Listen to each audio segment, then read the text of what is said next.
Good morning, April 6th. We're going to be streaming stocks, options, futures trading all day, catching the news, watching the runners. I've got my vacuum going in the background. I apologize. Let me get set up here. SPY actually sold off there. I think we maybe had some data this morning. Get a little Yaz going here. Mute my vacuum.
Pretty big sell-off on the market. I think, yeah, it must have been data that came out this morning.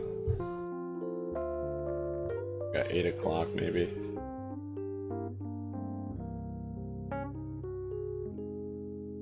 Going to share the stream on Twitter. Morning rally, morning big hugs, morning ace. Buenos dias! Need to buy BBBY bottom like I did yesterday.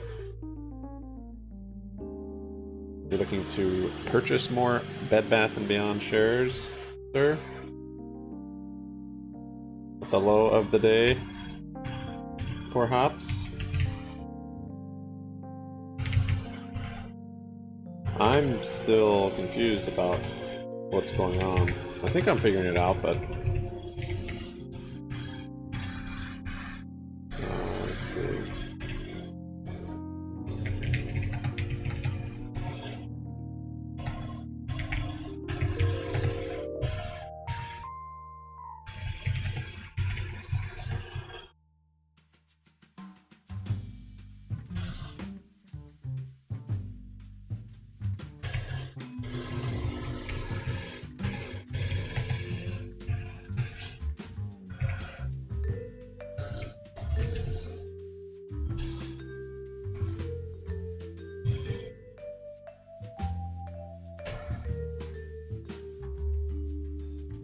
Morning Access, morning Dennis. Swing trade overnight. Yeah. If you're doing a little pre-market after hour sells. My volume's a little glitchy. I've got my vacuum going. Like my mic volume. Yeah. Fire extinguisher. Can't say I've really heard one of those actually. Interesting. So I shared that on Twitter. You share on for you Discordians. Filthy animals.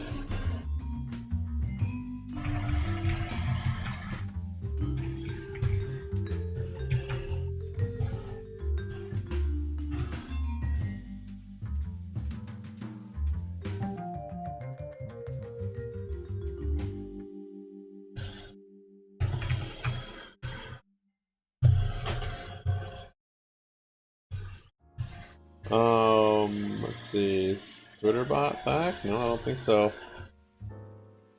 It might not be coming back.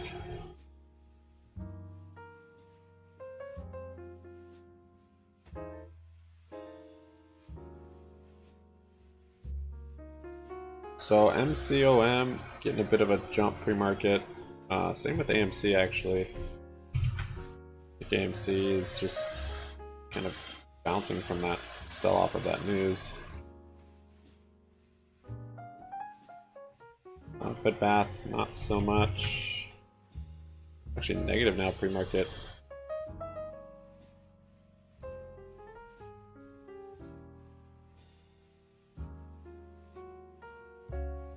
Morning SHF.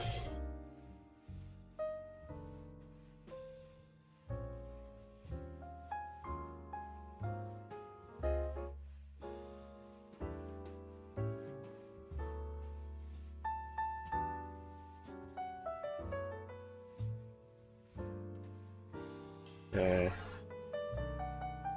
With that, yes. Discord. Links. Why we run this vacuum in the morning? I don't know.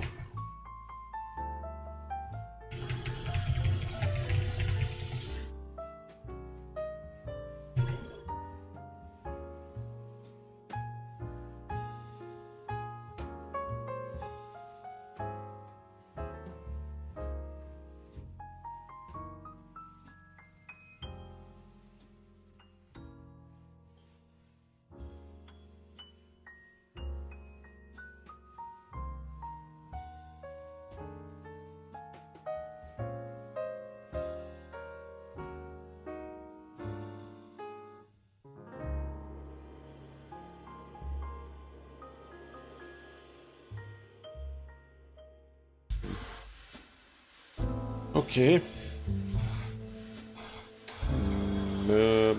Modular med. Supermarket. My size, 16%. There's MCOM. Not a lot I recognize on there. Just getting logged in.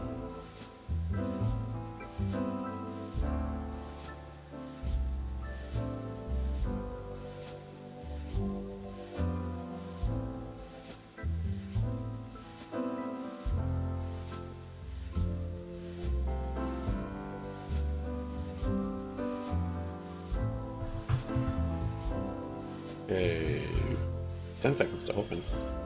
Whoa. I'll put an order to close these calls on BBBY.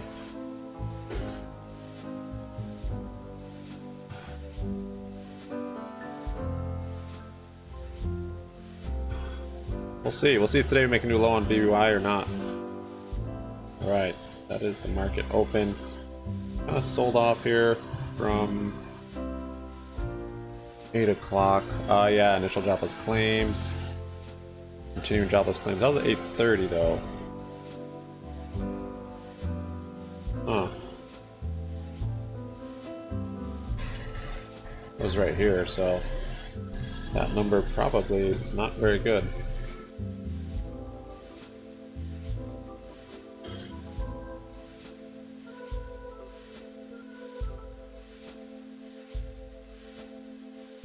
Alright, SPY at the lows down 0.26%. Sorry, we're not open yet. We have 5 minutes. False alarm.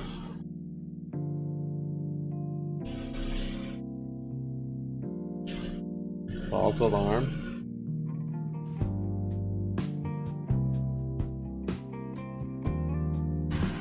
There were 228,000 initial jobless claims in the week ending April 1st. weekly data published by the US showed on Thursday. This print followed by the week's previous print of 246,000. It came in worse than the market expectation of 200,000.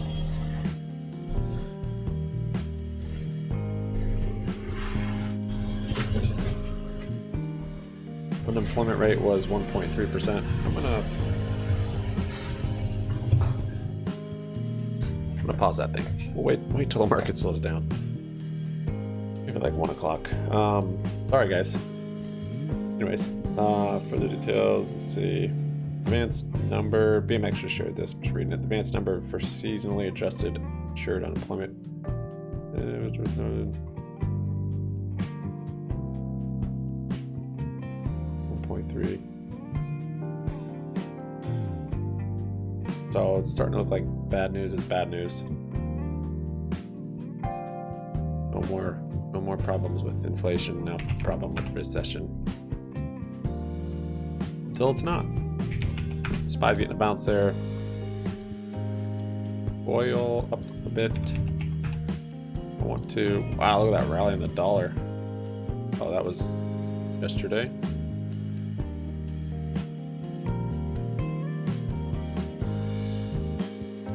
What's going on here?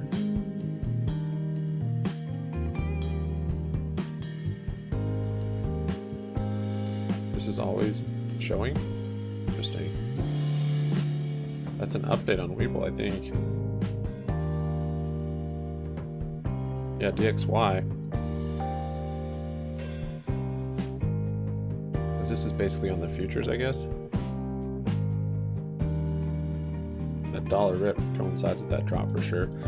I think the dollar's probably going to get wrecked though in the next year or less. Yeah, this is really bumping.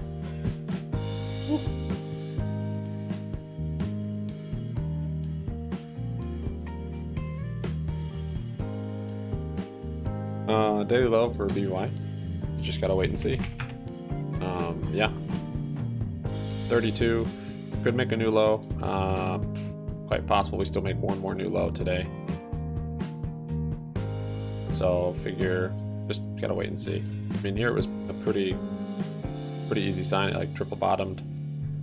Pretty good sign of a bottom. So the day before it, and then could have bought here or waited. But yeah, this would have been a double bottom, but that wasn't the actual bottom. So you could wait for the momentum to start turning up. That's another way to do it. It's could have waited here or here.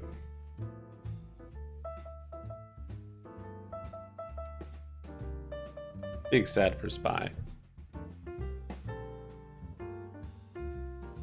Where is it down 5% pre-market? AMC is kind of coming back down a little bit. No, not really. Still up almost 11. Okay, now we've got 30 seconds. Seems fast.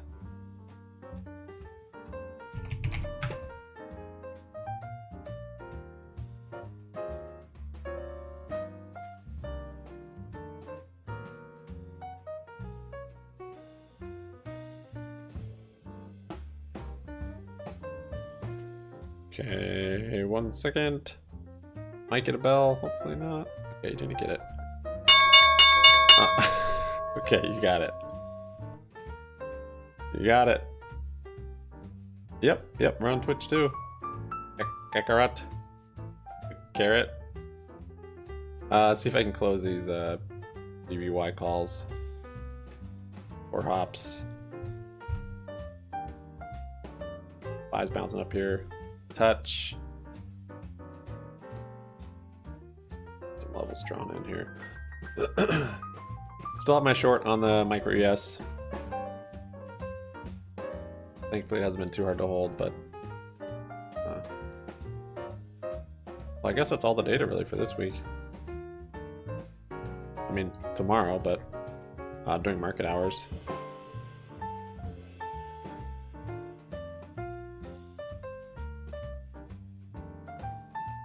Not gonna fill that? Come on.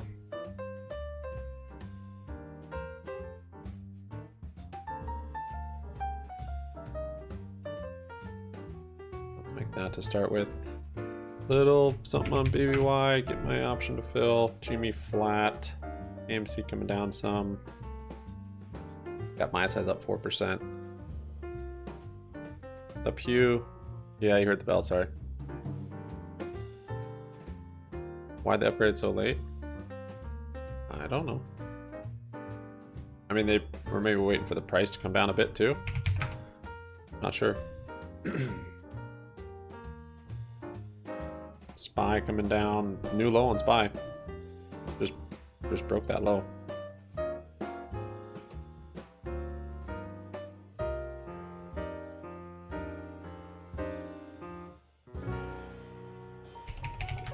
Micro mobility up 4.5. Keeping an eye on this one. This one could get kind of crazy. It's had its split. SPY flushing down there. Broke the pre-market low.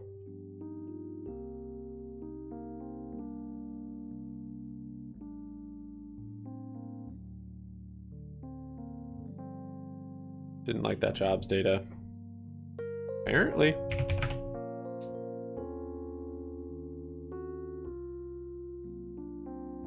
Have a look at 8. What's it doing? Is it selling off? Yeah. So they're trying to converge, it seems like. Right? That's what we've been kind of... Or wait, no, that's doing the opposite. That's weird. I don't know why APE is down 10. AMC's up 10. I don't know. But my cash code puts like it. I'll take it. Pretty big flush there on open. I like reaching my right. Last time I used it, it didn't force the watermark, which is kind of annoying if you don't upgrade. And I could stream on like 5 platforms. Now without upgrading, you're limited to 2, and you have the watermark. But yeah, it works out all right. If it's up or down from here on BBY. Well, it could just be flat, which is better than down. GFAI. This is the one that went crazy the other day. This is up 9%. I don't even know what the catalyst was for this one.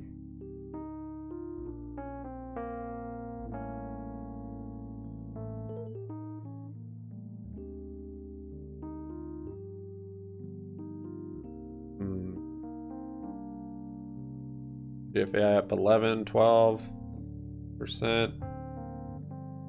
Some steam here at open.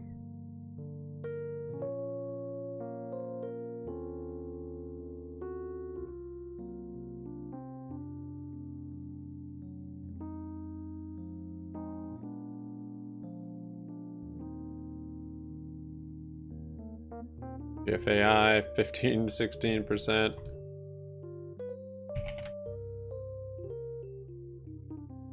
BY is flushing now. Holy crap.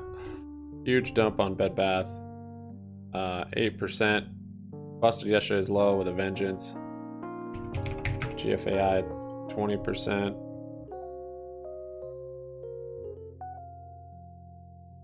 Halted. Holy crap. Well, yeah, that's what happens. Morning, Christopher. Hey, Bungie. No, I don't know what just happened to BBY. GFAI just halted. Bed Bath halt too? No.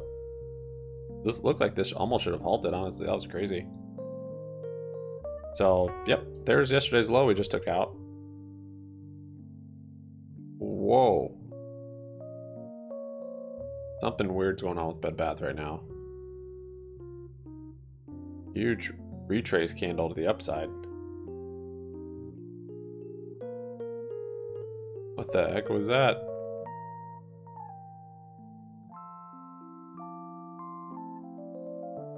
Happening.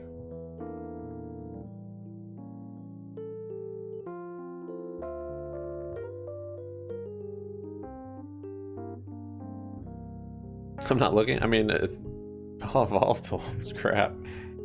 Going to 10 cents. No, it just had a huge bounce all the way back up on the next candle. Look at this. Had 3.3 million on that drop, which is insane on that mini candle, and then 1 million, and it just wicked it all the way back up. GFAI still halted. And the reverse split not coming out for a whole month is kind of It's kind of strange. It's somewhat bullish, honestly. Wheels up 3%, Cinmark up 3.3. Yeah, they're off of Reg Show now. That's right. Maybe being off of Reg Show will have it squeeze.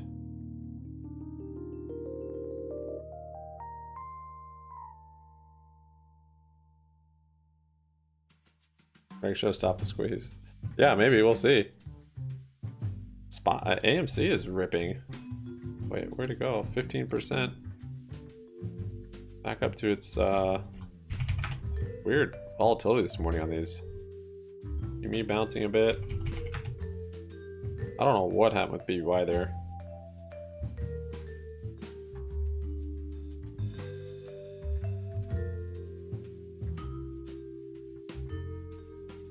This is history.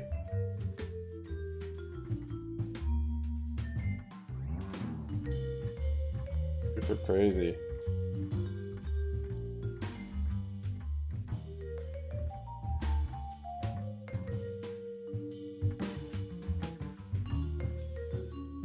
What?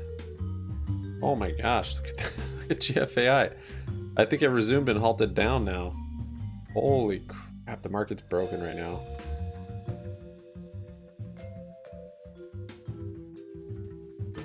This is like the same thing that's going on with BY.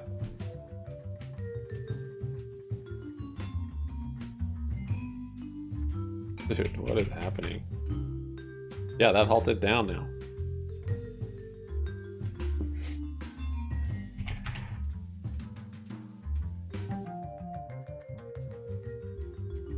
SPY moving up here. Bounced off that 405.96. What's that 405.90? Which is my line from yesterday, the low. So it didn't make a new low there.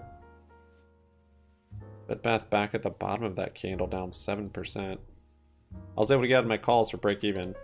So I'll just feed my brokerage a little bit in fees. Give me that overnight exposure. AMC's up 11. BRDS goes to 10 cents today. I mean, with how quickly it flushed down there. That 3 million volume, that was crazy. Wheels up 7.2. We traded this one for this little move right here. Actually, it was pretty nice.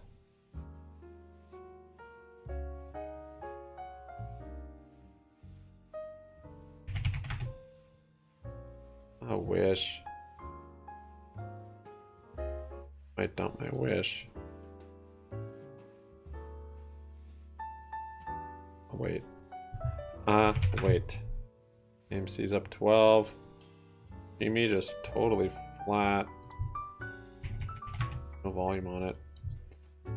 Bed Bath down 7 still. What about the low of that candle?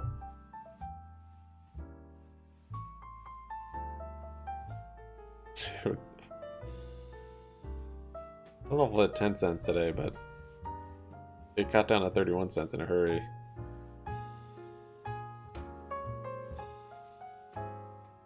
Maybe 25 cents today? I don't know. That's a long ways.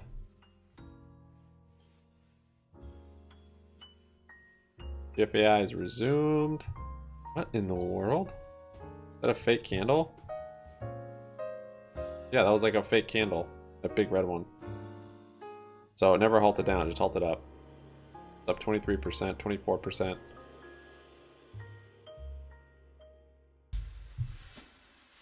Tempted on this one.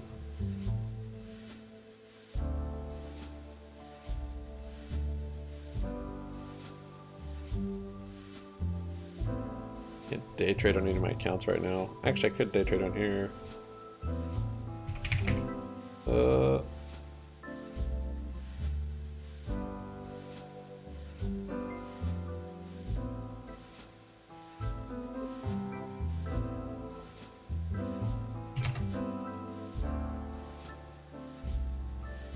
have no buying power.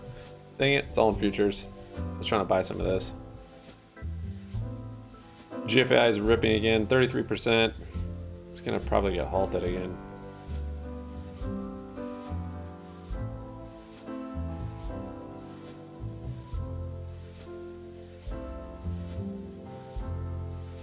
Yeah, I mean this daily chart actually looks really bullish. From this rip it had, 2 days selling off and bouncing on this moving average. SPY new low there. BBY hanging down at the lows. Wheels up 6 now.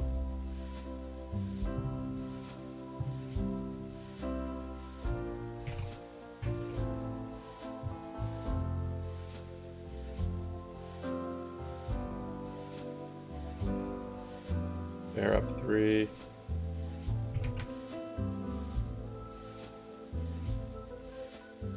Let's see what we got going on here. Birds down 6. Corsair down 1-3. ETL flat.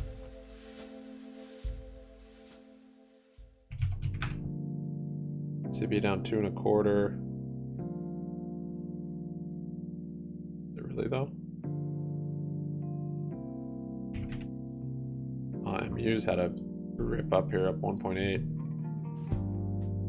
Considered selling my puts yesterday. Oh wow, I didn't even notice that candle yesterday. It's pretty bullish.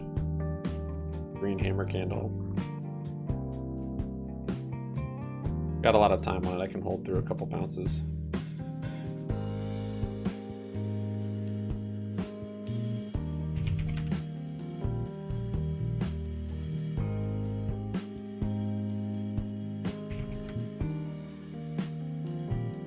SPY flushing there. Down 0.45. I don't know, is GME trading? Okay, it's trading. Oh, BY flushed also. 30 cents there.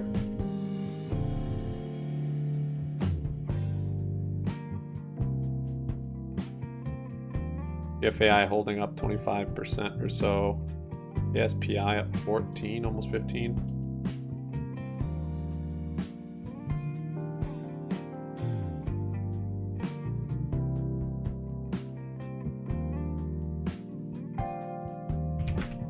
GFAI 30, 32%, new high there, breaking out 34.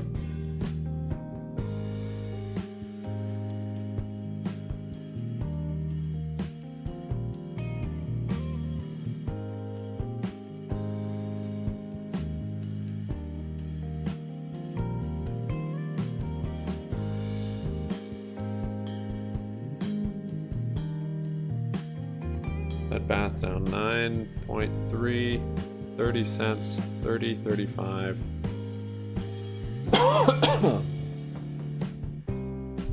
Is there news on this?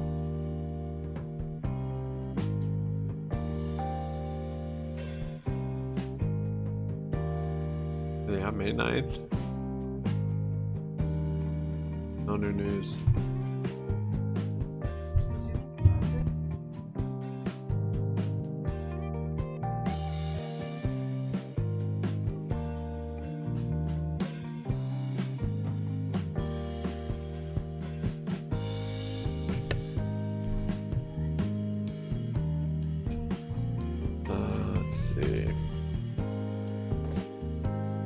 I kind of wicked through the low there.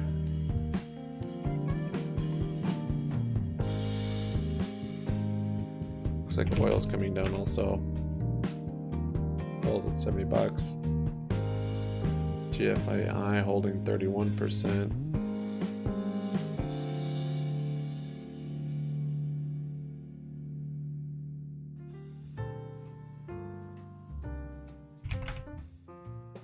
GME is like totally asleep.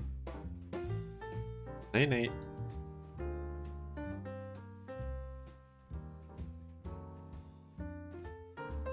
Thanks guys for your likes, I appreciate it. Those YouTubians. 16 this morning, that ain't bad. Pretty exciting morning from such a boring week. Me moving up a little bit here. Bed Bath with a green candle. See if that 30 cents is new support.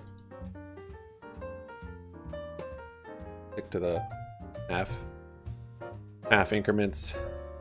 30, 25, 35.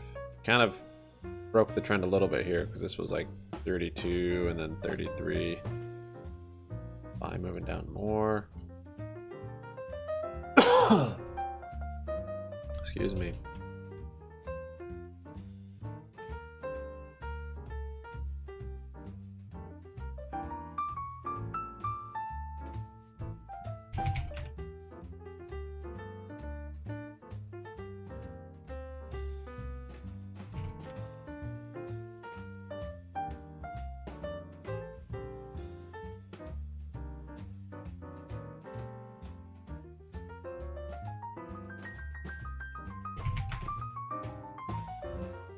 Runs down 3%. GME is moving up here. Heck. GME is now green, just a tiny bit. AMC is kind of still climbing up too. Holding 13%, pretty solid. BFAI new high there, 36%. $12. 12.15.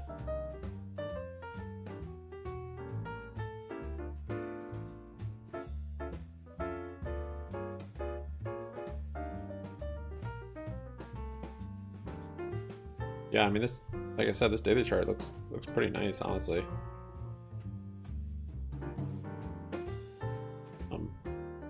But yeah, I mean right now you've got a lot of day traders in it, pumping it around, so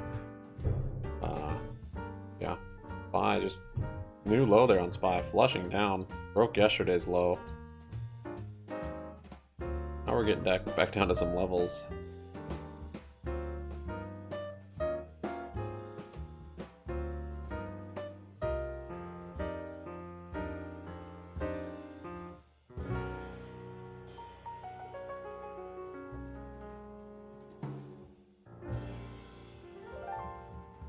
$405.45. Maybe the next level here. Yeah, broke yesterday's low pretty early on. It's only been like 15 minutes. Crazy morning. Fox D up 28%.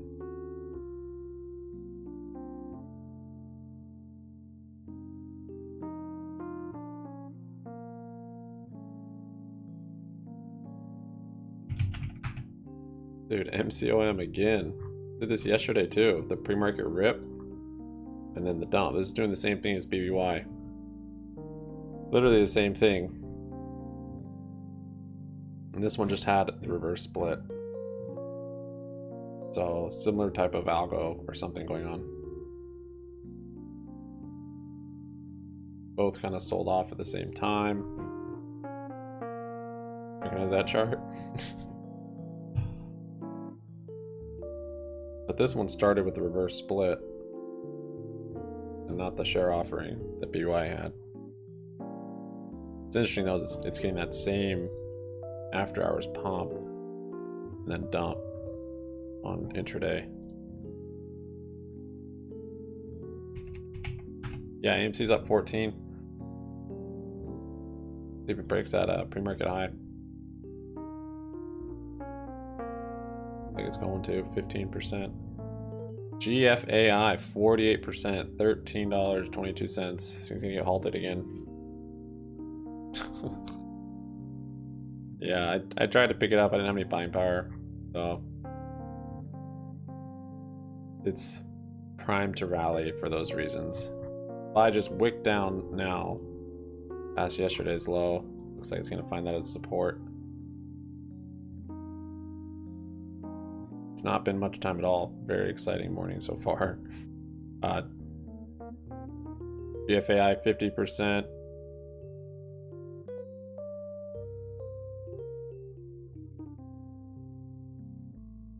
It's about to get halted.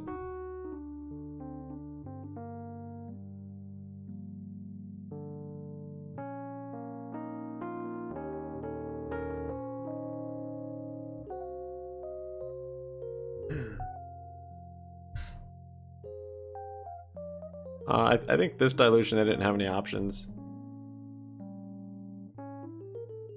But yeah, it was excuse me, it seemed like very, very poor management not to dilute when Brian Cohen sold when it was whatever at $30. It would hardly been any dilution. Now they're diluting it at 80 cents down to 30 cents. Crazy. Surprised this didn't get halted again. BFAI.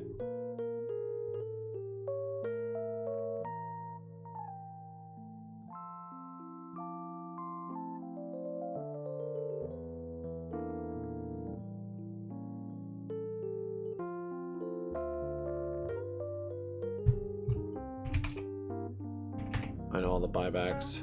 GME is oddly bullish this morning. Nothing special, but didn't sell off the SPY at all.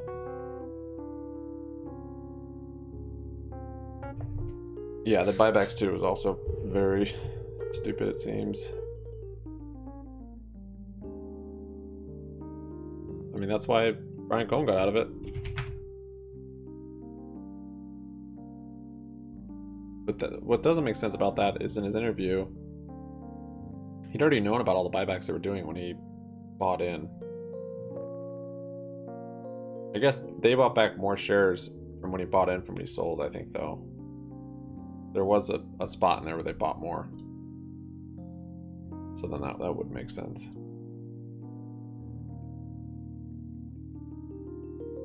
Oh, he did do a pump and dump.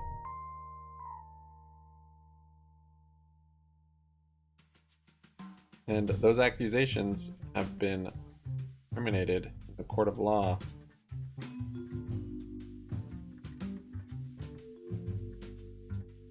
AI up 7.5.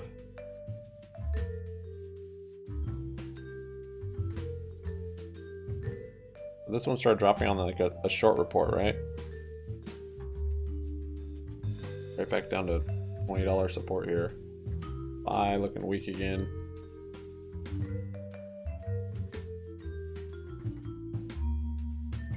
BFAI very strong, no volatility to the downside. Doesn't have to tell people I know he doesn't, and that would have been illegal.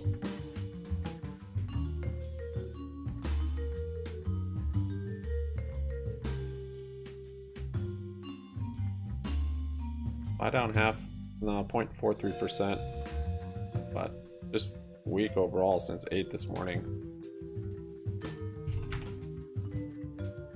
Now GME's starting to wake up a little bit.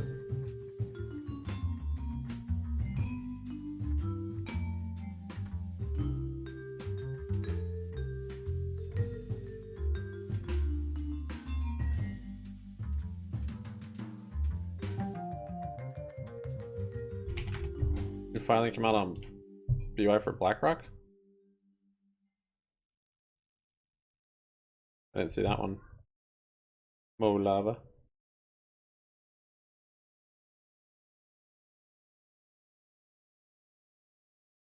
I'm moving down.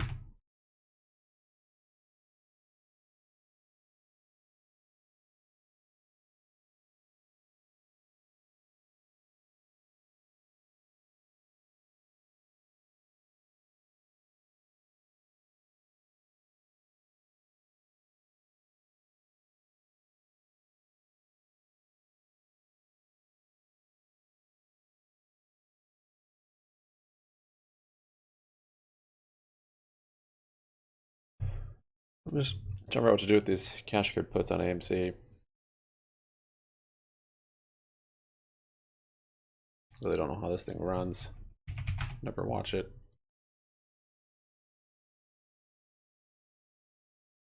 GME down 0.5%. Guard Force is consolidating up here. Crazy. High VWAP. I think it was so squeezy this morning. 4 million volume maybe.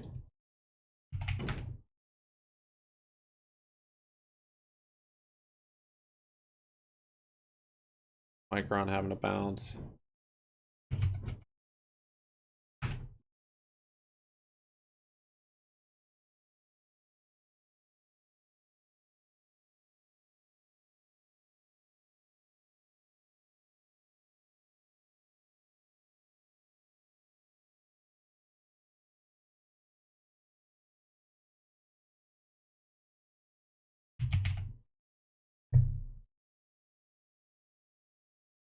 MCB bearish play.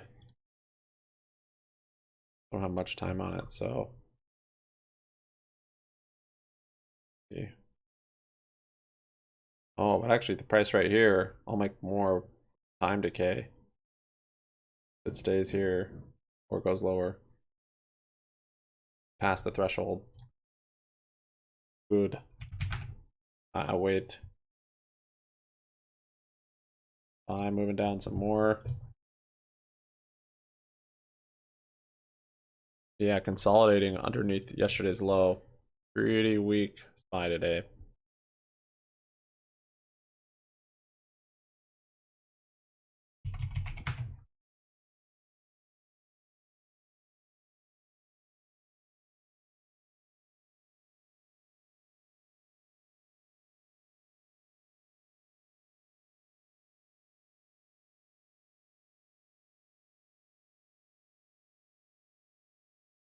Oh, never mind. Now it's just wicking. VWAP's really low today.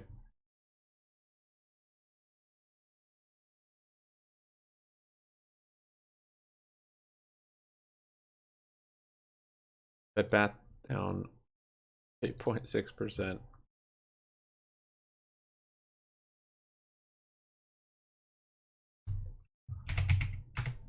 I rallied back up to VWAP. Like it might be bouncing on this support now. Tempted to close my shorts. I'll close one. Do like one of those moves. I don't want to hold through though. Trying to time the re-entry, which concerns me.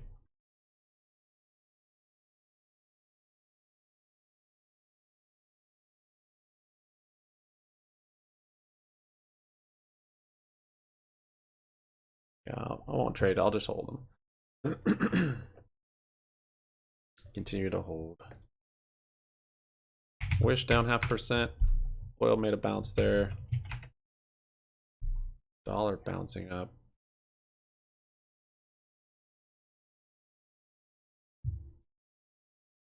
I can just hold my margin in that short position. If I want to buy something, I could close it like that.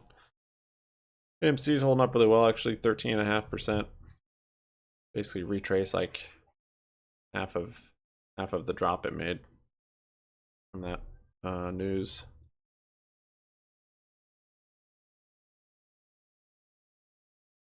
AI 8.5 up 9% and rallying. GFAI, man. Strange how well this is holding up for the move it just made. There's SPY above VWAP. Yeah, it just wicked below, so it just really found support from yesterday's low. So we'll see where it can rally to.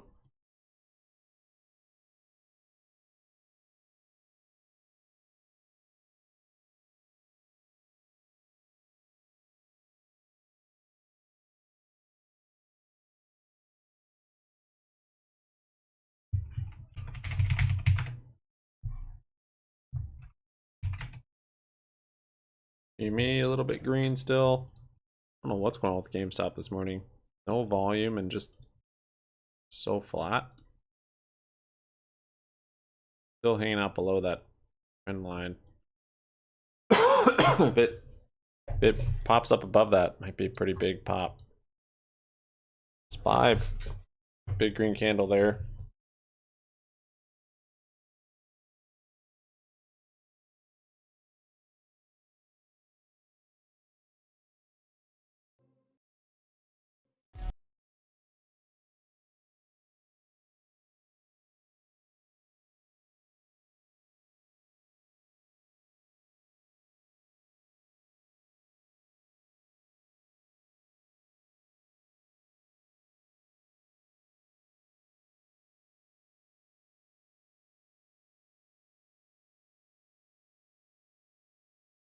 GME just getting above that line we have a little bit, a little wick.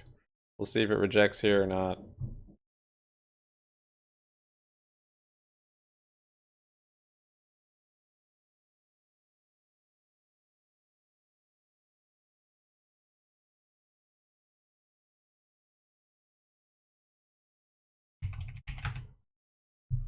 Oh, BY flush there. Wick down to 29.80. Bounce back up. It's down 9.2%.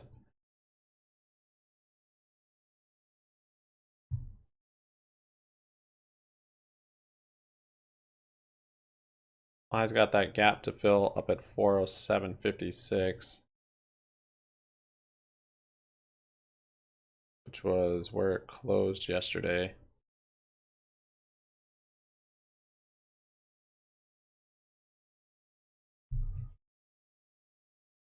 GFAI, this is pretty incredible.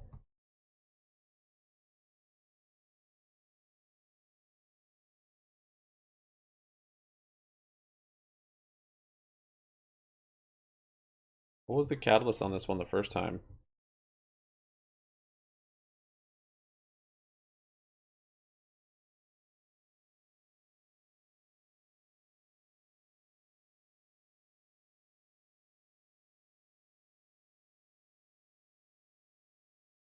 I don't even see anything.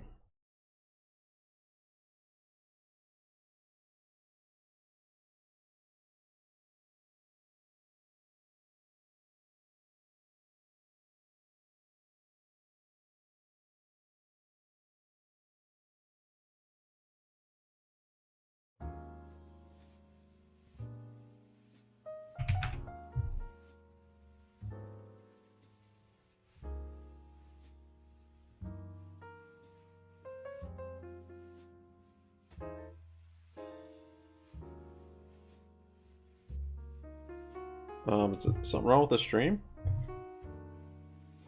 You guys, audio visual good?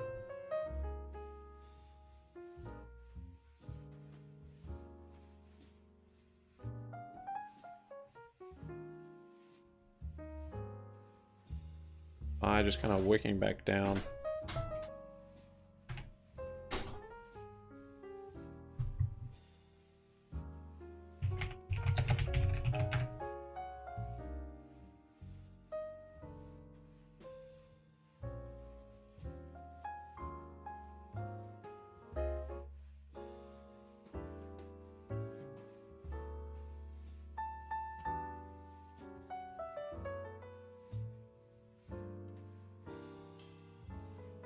Weird. Oh, now the SPY is rallying back up.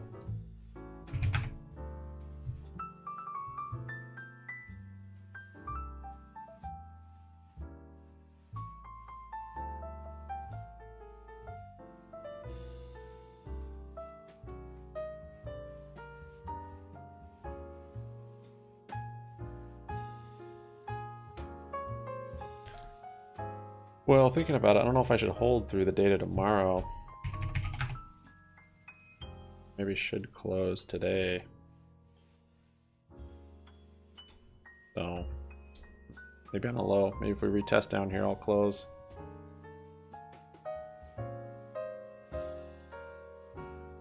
Guard force 50%.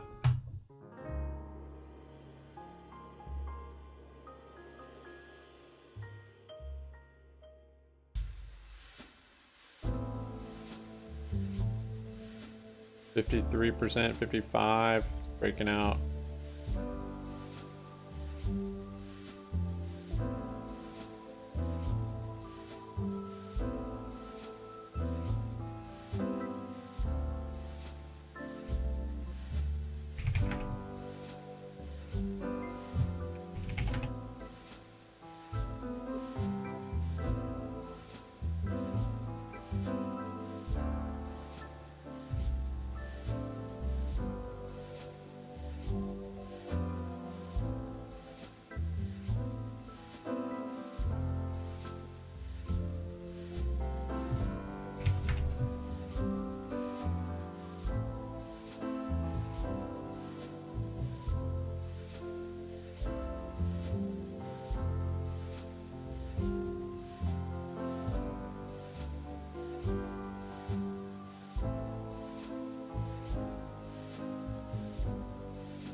What's up, X-Ray?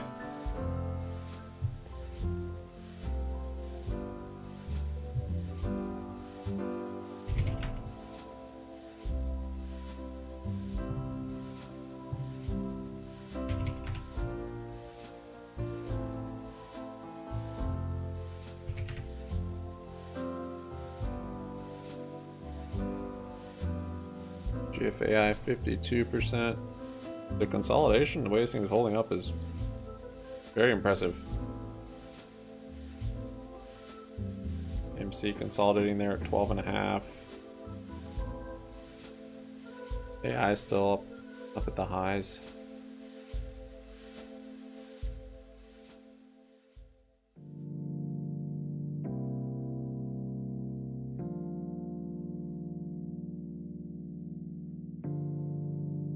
Supply and demand. There's suddenly a tremendous global demand for hedging.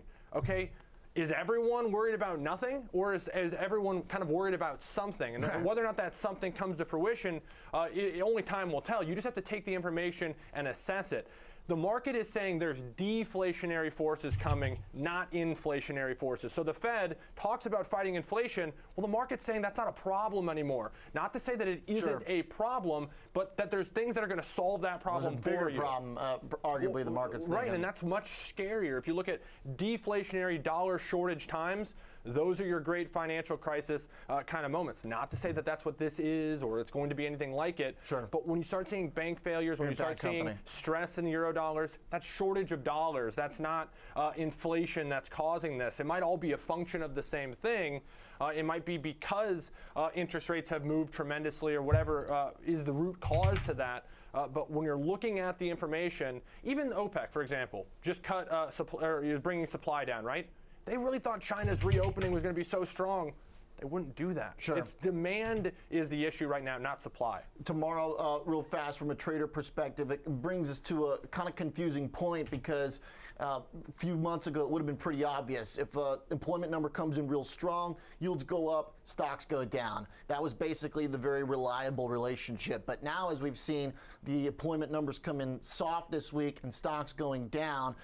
For tomorrow, then, I wonder what you think the framework is going to be. If this is a really strong number, then do yields go up and stocks go up together? Or is it truly, are we in lose-lose? Or if it's a strong number, yields go up, stocks still don't like that. And if it's a weak number, stocks don't like that either. Are we truly in that catch-22 moment? It feels like it, Oliver. So there's always got to be a situation that is the positive surprise. And so to me, the positive surprise is no surprise here. Okay. Come in where the expectation is. Don't be a massive drop-off. Don't be a massive beat, because that massive difference from what the market is kind of, the market is basically planning for a slow kind of grind lower in employment, and that's going to cause the Fed to come to the conclusion the market's come to. If it just falls off a cliff, it's kind of that warning sign that things are worse than we thought. Okay. And if it's way better, it's like, okay, the Fed's never going to take their foot off the gas pedal. They're supposed to go the other way. Nice. All right, like it. Good framework for tomorrow. Appreciate it, Alex. Thanks.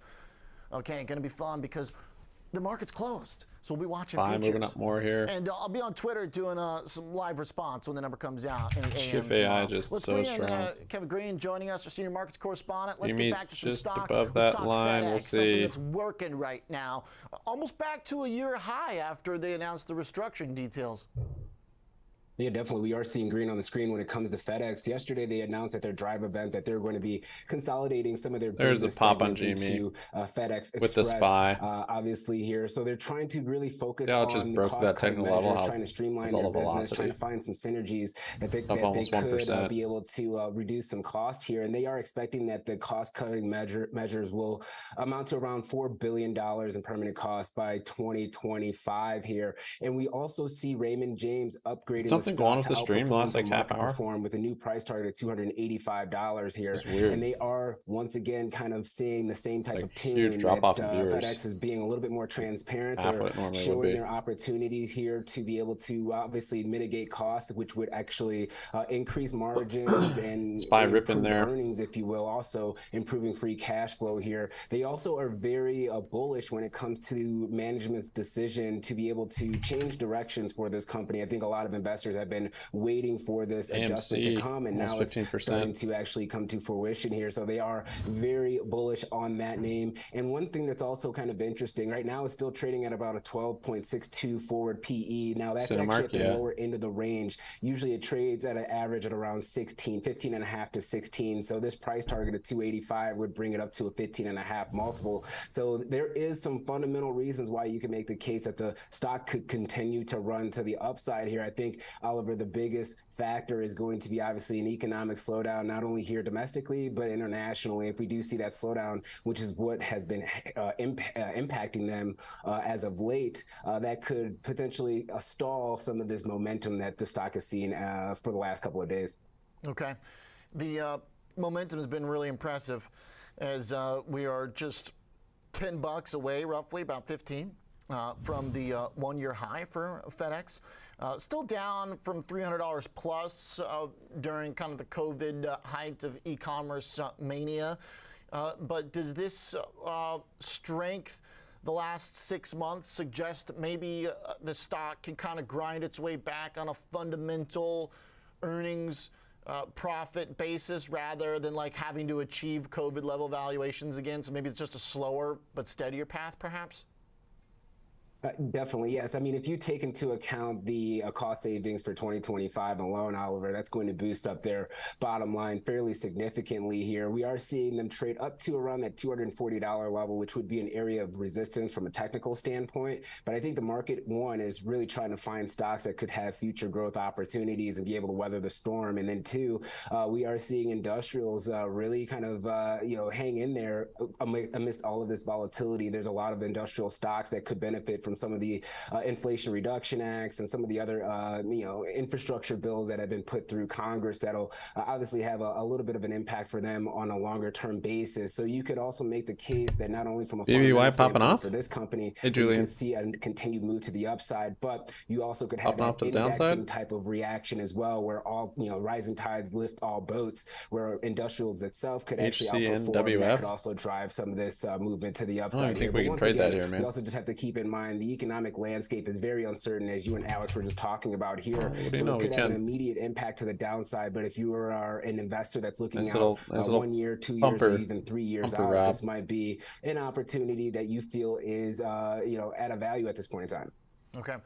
All right, so if we start trading above $240, maybe this downtrend is actually reversing. 53 million free float. But who's pumping this thing? I guess maybe not quite yet. But the analyst notes out here across the board. I mean, it's too long of a list. It's pretty much everybody. Just no news. Upgrade. I mean, I know we're talking some specific ones, but not even a profile on Webull. 6 basically this morning. So it seems like there's a lot of conviction and consensus. The cat. Definitely. Yeah, you are seeing the consensus there. Once again, it's kind of this situation too, Oliver. You don't have a lot of opportunities in the marketplace for stocks to be able to pick. Obviously, you're going to try to look for value. I think for the last couple of months, actually, we've been looking at technology stocks and this AI boom, and there's been a lot of focus on that. That might be a little bit overdone. We're starting to see a little bit of a pullback within technology, especially in the semiconductor space. So analysts no financials, no profile, and try to find other areas numbers of on opportunity here. And when you can tell a long-term story like FedEx, take care of you too. I'm surprised you're still here. I thought you were busy. Analysts fairly excited, and that's why we are seeing these adjustments happening here. One thing to also kind of note, you talked about that 240 level. Yes, it will be back up to that 50 moving average. That would break that downward trend, and you could see this continued momentum to the upside here. So that's one thing to just kind of keep in mind. Actually, with extended hours, you also don't want to get into a trade that could be a little bit. No, it looks nice. It's got nice consolidation. The chart looks pretty good. We've seen the same type of situation happen in oil and oil stocks. We've seen the same situation happen in technology stocks. I'm not sure if it's going to be the same for industrials, because industrials as an index itself or as a sector, if you look at a chart, it is also approaching an area of resistance, but the volume continues to increase, which shows that there is conviction in the marketplace that it could go higher. Okay. Good stuff. Thanks for the rundown here. The comeback story in FedEx, because it was getting hammered around this time last year. So it truly is a return to form. Thanks, Kevin Green, for the analysis and the walkthrough of the bullish notes from Wall Street. Let's do some trading with Scott Bauer. FAI still hanging out these highs, man. This is crazy. Quite a bit of a comeback story here, Scott. What do you think? It really is, Oliver, and you know it's a great chart to look at. But you and Kevin talked about some really important AI things. is up 10.5 now. Fundamentally, one technically. Number one technically coming up to major resistance around that 238 to 240 area. So that will be a major inflection point. Is it going to, you know, just pop back down, or is it going to blow through and there's a lot of room to the upside? Number two, and I think to me the bigger concern, at least in the short run, is what's going on economically, you know, here globally. And I think there's just a little bit too many headwinds here to really buy into this. And I know there's been so many upgrades, and you know what, to hold this for a year, 2 years, 5 years, great. I'm looking at short term, and my trade, you know, obviously is much shorter term. So I'm looking at that resistance. I'm looking at some of these headwinds here, and I am going to buy a very cheap downside put spread. I'm going out to May expiration, so I'm giving myself some time here. The 220, 210 put spread, I can do that. I can buy that for about $1.50. Option big implied bouncer on volatility MU. is really cheap in FedEx right now. My puts are still So up, even if this stock but they did lose continues to just grind a little bit higher, it's not going to quite a bit of affect value the today. value of this put spread too much. Now, if we do get a big, you know, blowout through that 240 resistance, then you know what? I'll probably exit. But this gives me the opportunity to have some really, really cheap downside here in case one of two things happens. You know, it hits that resistance and reverts back down. Oh yeah, GME or calls. the stock just starts to I know this fall off is a little bit pretty because of pretty economic good. It pumped up conditions. to that level. Okay, so you're not It goes chasing down, the it's not rally going by down any without a means. fight, You're for sure. Fading it pretty not. specifically here. And mean, is there potentially that's a strike false where break. you get out of this, Scott? Got the support of the SPY right obviously, now, though. You get So maxed out at one point on your profit. Yeah, I mean down below 210, this thing Kind of maxes out at interesting. $10. Yeah, I'm down My on my puts investment's pretty only big. $1.50, but Bigly. I'm not looking for it to Not get enough time. all the way down there. I mean, if we start We are seeing battling. the stock pull back a little bit, down below maybe 230, 228 area, volatility is going to start picking up. This spread's I going to didn't get enough time on my puts. So, you know, I'm probably looking at around 225 to Seeing 228. it's a slow grind. I would start taking some profits on this. And again, to the upside, Oliver, unless this thing absolutely blows through 240 here, value of the spread's not going to change too much in the near term. Got it. All right. Thanks for the trade. Easy one to follow. And fading the market a little bit. Scott stepping out in front of the FedEx rally. Appreciate the trade. Appreciate the analysis. Kevin Green. AMC's up Let's come back. 17 Let's now. talk some crypto and Bitcoin. Time to catch up with Mr. Anthony AMC broke out. Scaramucci. Of course, an ardent Morning, crypto Ruthless. bull who has stood by the asset class after Crazy. a debacle with FTX. BFA finally getting It's been a a while. It's little time to red catch candle up. back to We VWAP last maybe. spoke with Mr. Scaramucci back in August last year, so stick around. Always a good conversation.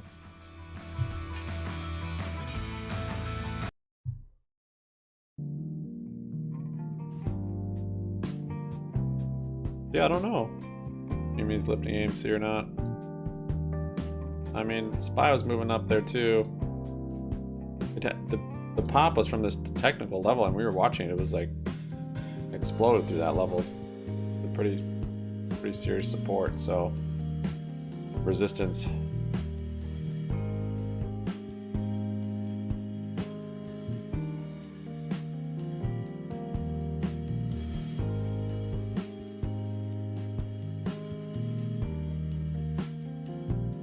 Holding my puts. I wish I didn't close my calls here, though. Of course, I wish I waited until now. Figured once that level broke, it was bye-bye. But this thing just melted up all day yesterday.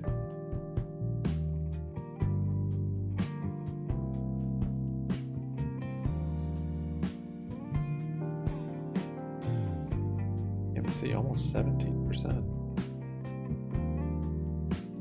Crazy. Ape down 11. Maybe it's the people that are playing the arbitrage play, like taking profits, so they're both inversing or something. I don't know. SPY's coming back down here. Kind of found resistance at that line we drew there, 407.12.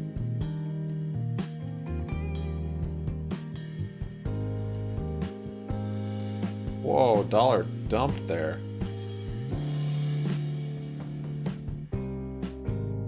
What was that?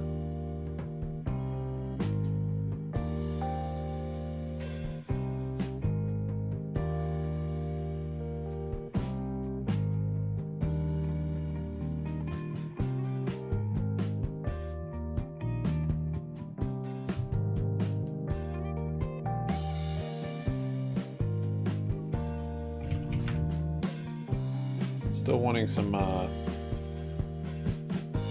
still wanting to short the dollar for, I don't know, 6 months or more.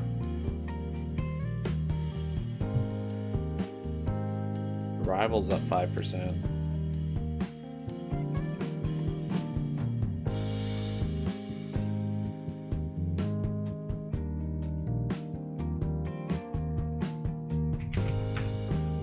There's a weird dump on the dollar.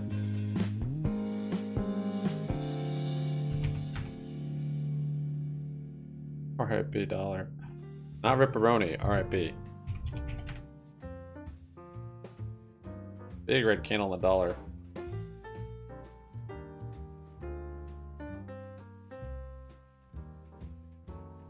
Why is it? Why is this? Wait, why is that behind?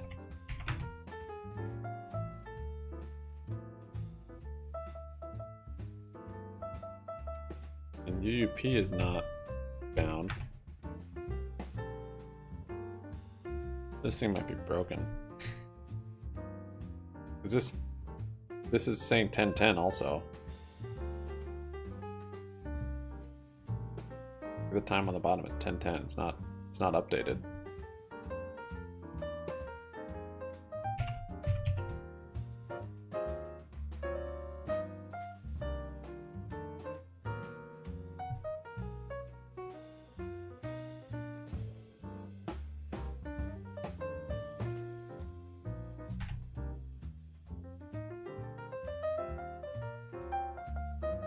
Guard Force just slowly coming back down to VWAP. Nice and mellow, no problem. Getty. 8.25. Encouraging things to say about your persona and your fighter personality in the Bloomberg article that came out this morning. Yeah, I mean, they Got a call nice me a trend up this psychopath and thing. a cockroach. I mean, I guess those are positive things, you know. I mean, listen, I mean, hey man, when you're in the media and no, you're high profile, you gotta be a big boy and you gotta be willing maybe to not necessarily take fill the the gap, hits. but I think in 1940. But I think they've got this wrong, and hopefully It is and it's interesting a though very how flattering much it's picture of me, bounced as up you can here. see, looking like Count Dracula. But listen, It's already broken that support. Unless that was a false that's break, a tell which that perhaps the bottom is in. I'm not We'll have thinking to it see is what yet, just because the way it climbed happens. out was so slow and But I it wasn't appreciate like you guys a bringing me on. explosive And move out. if It we're was right, a break, Oliver, but then I hope you'll just bring lots me of on for that support. so I can celebrate a little bit with you. The print media seems to like It's just showing a lot of car strength, but crashes and I think it's still on nasty its trend stories. down. And so I'm in the Dunce house with people like Tim Draper and Kathy Wood. We'll see though. I mean, it And did for break me, up they're through a very level, close so personal friends if who it only I comes look down up here to and bounces admire. back on I that think both support, of them are going to be then right. it might and stay above it then. rewarded by the courage of their convictions. It might maybe bullish. Definitely already answered. I haven't closed my the puts kind of yet, first but set of questions, which was about where your I'm not faith going and to. your, I've been whipsawing this thing. I closed my calls conviction here. is in crypto and Bitcoin. Bought puts Obviously, it's here, still and there now we're based on here. our So conversations should've the closed last calls couple here years. and bought puts I'm here. not surprised to hear that. What's the status I don't want right to start now whipsawing. of what you're doing post FTX? As I know that there's obviously the bankruptcy court that's underway, but your plan was to buy back FTX's stake that they had taken in Skybridge. Can you give us any details on that real fast, Anthony? Like, what's the again, you know, status? I think people misunderstand the facts around this. So just put simply, they bought 30% of our business. They gave us $45 million. We still have 35 of those $1 million. Some of that's in Bitcoin, which has actually gone up. So we've got a very robust cash balance or cryptocurrency balance on our balance sheet, which helps the firm's financial fortitude. The $10 million we lost, big deal. We'll write that off as a net operating loss. And we're in negotiations with the bankruptcy estate The news to doesn't seem to purchase check Jimmy's back right now. those shares. Those Yeah, well shares now are it's a profitable company. practically worthless to anybody because there's a minority stake, there's no voting control, there's no preference economically.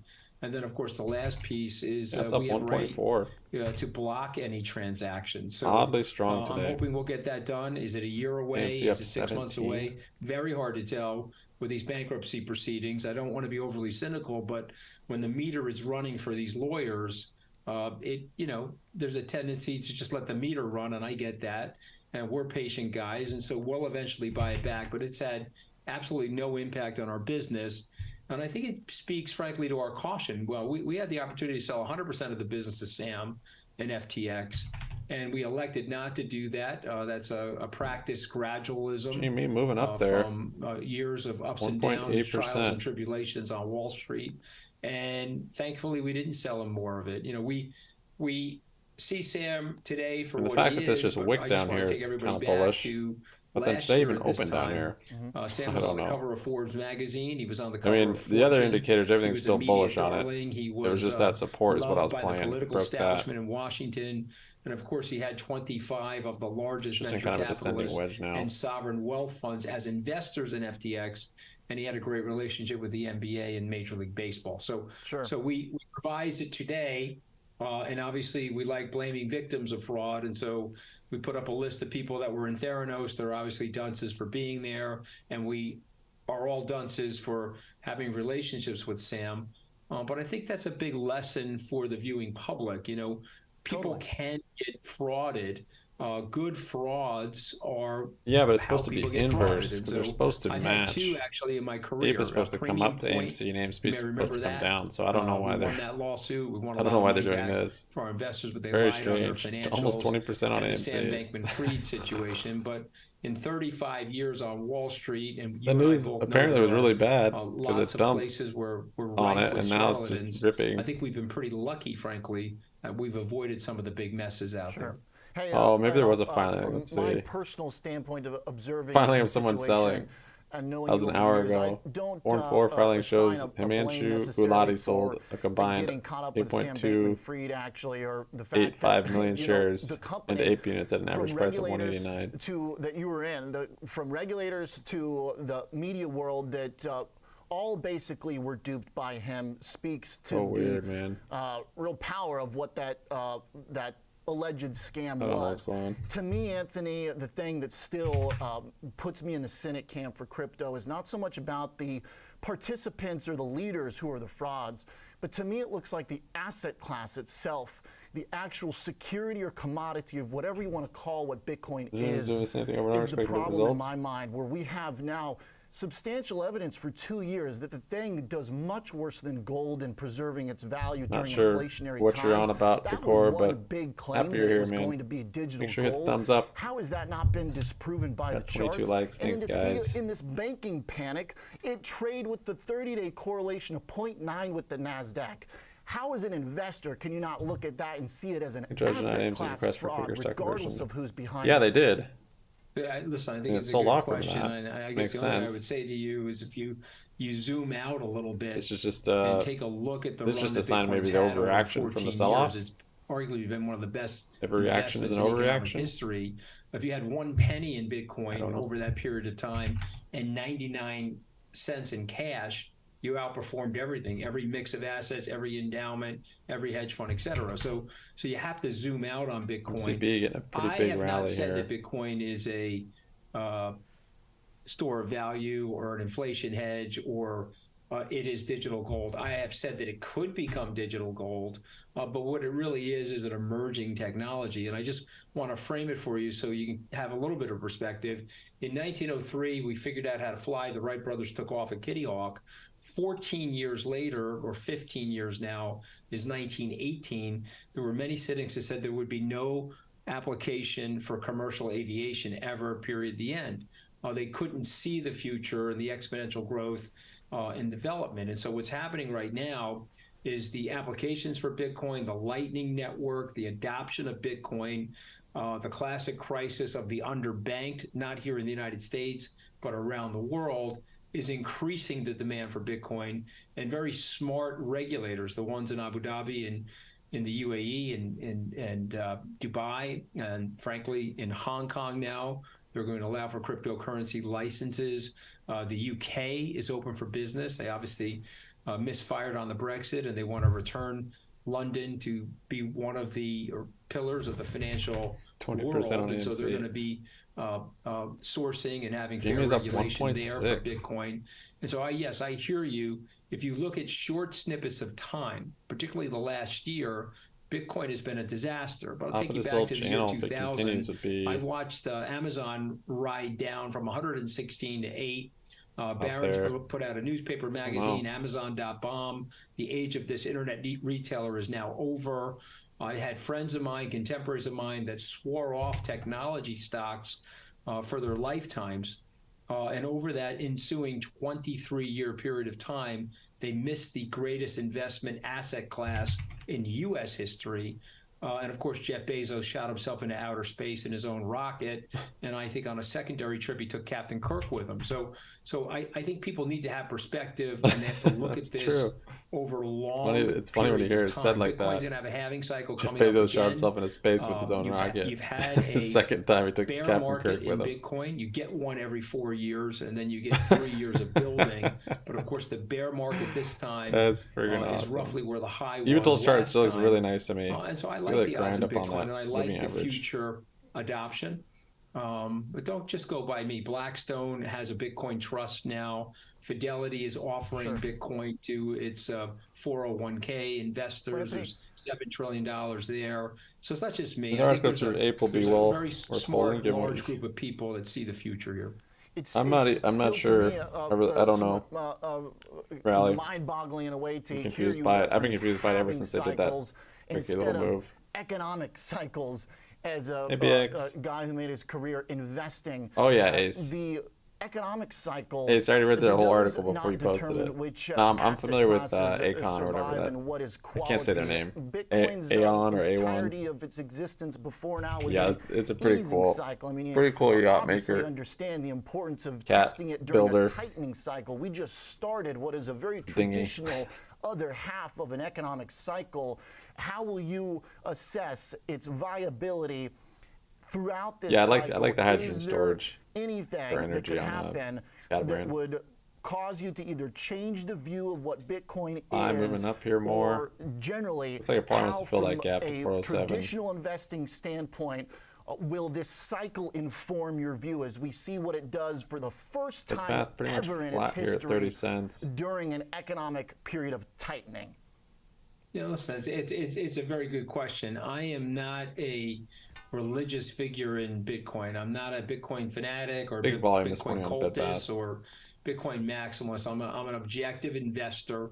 I think there are three things that would cause me to sell my Bitcoin. Batteries from e-bikes? Number one, if it was hacked. The system has been up in place for 14 years. It has been unhacked. I guess I've learned about batteries. If you really understand the technical nature of Bitcoin, I guess that did get me into researching it more. It appears to be mathematically impossible to unhack it, but as you and I both know, I've been kind of a nerd with batteries. Anything you think is impossible happens in markets. I guess I started learning about that it. would be number one. Cell If it got phones, hacked, how they charge and how they work. my Bitcoin. I don't know.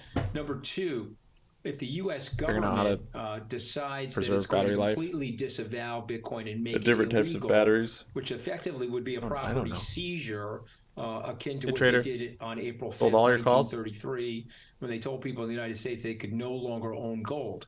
Remember, there is eminent domain in our country, so they did pay, I think, $20.50 per ounce for people Nice that decor. were returning their gold back to the U.S. government.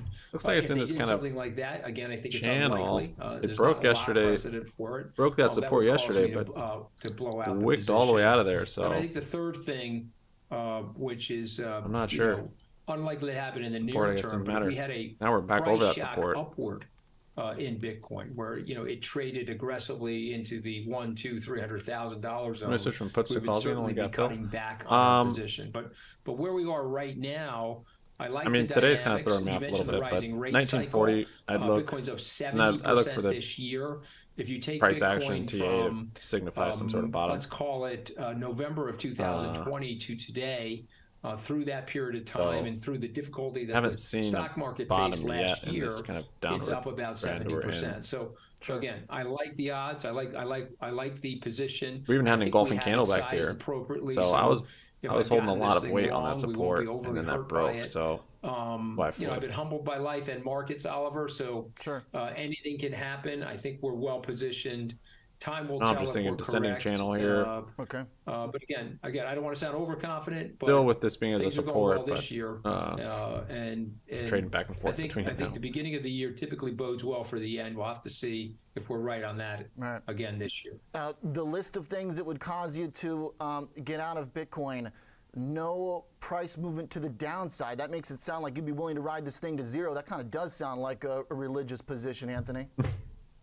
No, I didn't say I would be willing to ride it to zero. I think 5 that, moving down there. To understand the properties of it, AMC's the up reason I brought up the 20%. halving cycle as opposed to the economic cycle is the network is pushing out about 900 coins a day right now. At some point, likely in April of 2024, a year from now, that will get cut in half to 450 coins. Got it. And so if you've got the demand that I believe is out there for Bitcoin, and of course it's immutable and can't be any more coins created, and we probably lost a lot of coins, I think that demand Almost back to break even on my with a cash for fixed puts on supply AMC. it makes it an unusual opportunity for people. And forget about me. AMC I'm an almost old filled guy that at this gap. point. I'm talking about people Wow. like you. That Hey, are last entering time you into told me the- that I needed my AARP card, so.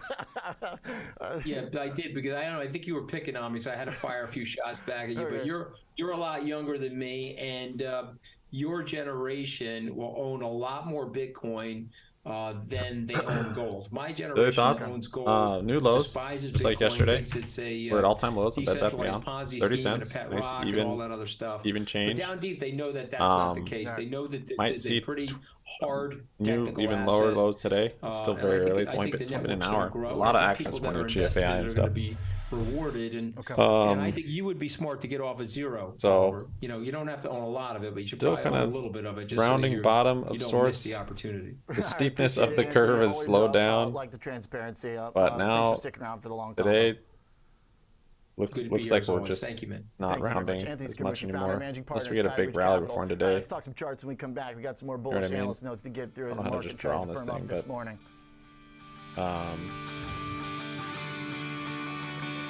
Yeah, because yesterday it was like what, down 4% or something. So it seemed like our down days were getting less and less. But now today it's looking like it's just steep to less steep and not necessarily flattening. But it depends on by end of day. My calls about yesterday, I was able to get out of them today, break even. Might do it again today, but that's over the weekend. Yeah, I'll probably want exposure actually over the weekend. That's probably smart. Any standpoint is better. Got Jimmy sure salami. Yeah. Yep. I understand. Scared going short.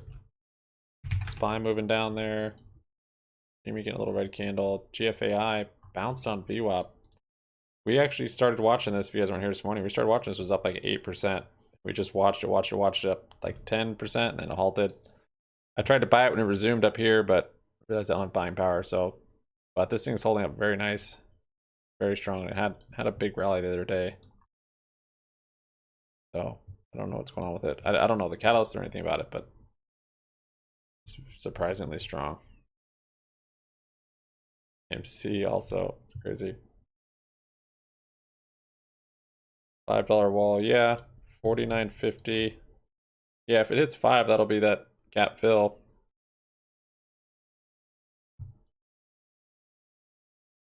AMC is probably a nice trade with the shares, just because of all the volatility.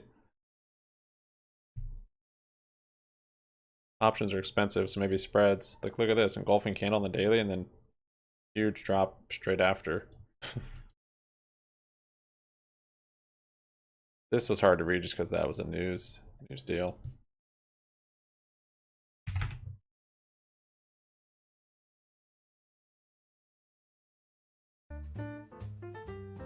Keep crossing fingers. All right, Decor, thanks for coming by. That includes came from us. Big there's already occurred, right?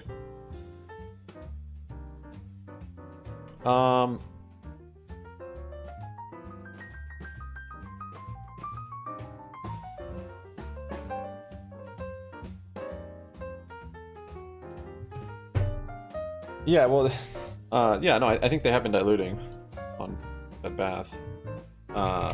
the thing with that offering, it doesn't have to all be at once. So it doesn't mean they're going to do all of the dilution before that date.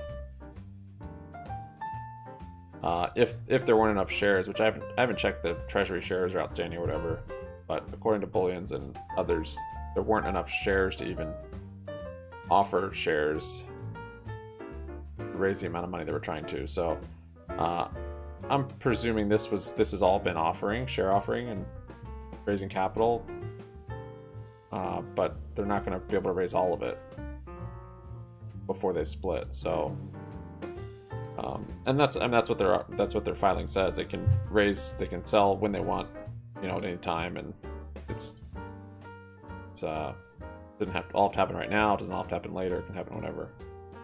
So, eyes moving down there.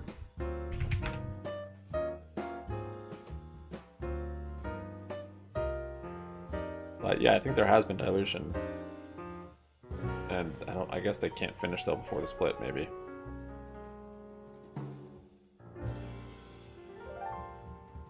Jordan Moore. 323 AMC was 761. Little history lesson from our Mr. Jack Wolf. SPY moving down.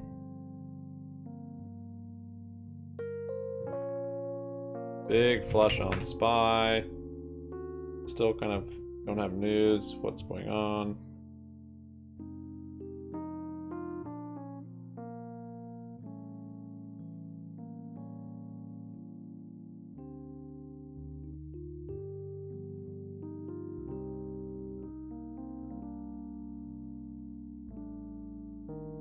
BlackRock offices occupied by French citizens? The heck?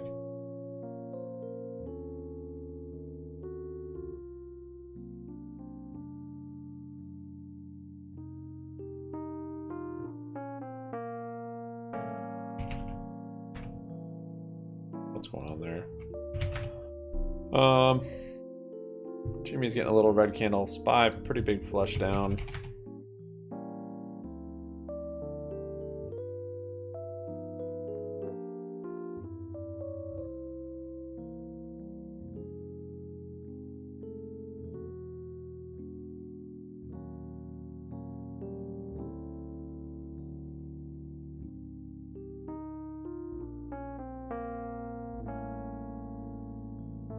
AMC, a little red candle. GFAI just holding up here above VWAP.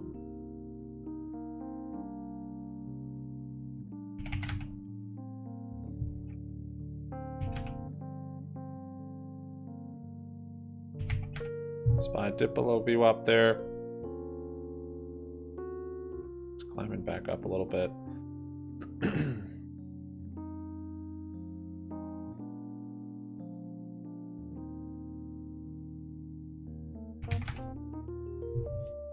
MSGM is up 7.5? No, 6.5.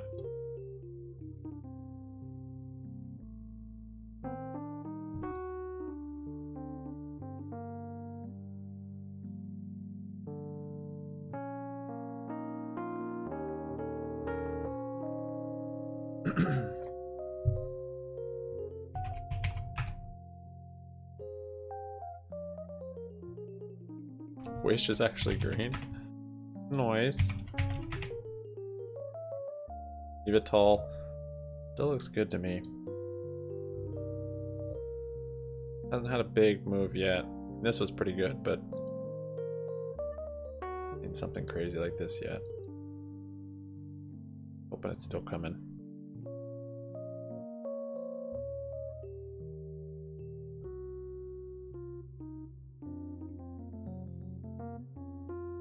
Given that murkier macro outlook, of course, we come in there. However, the firm says that GE is a little bit stronger, but keeps the reduced 2024 estimates and price targets for several names and keeps a neutral industry view, right? So what we're seeing, SPY bouncing back really up see right at this VWAP, analyst going down 0.25 really, in either direction on the day. with this note. Kind of like they're playing catch up a little bit. Kind of. Okay, I can see GME that. holding above like, VWAP. to the shocking rally. Yes, unintended puns for real. That was a good one, Rennick. All right, Rick. So, I mean, it's just amazing that this is the General Electric chart, given what we were going through pre-COVID with this company.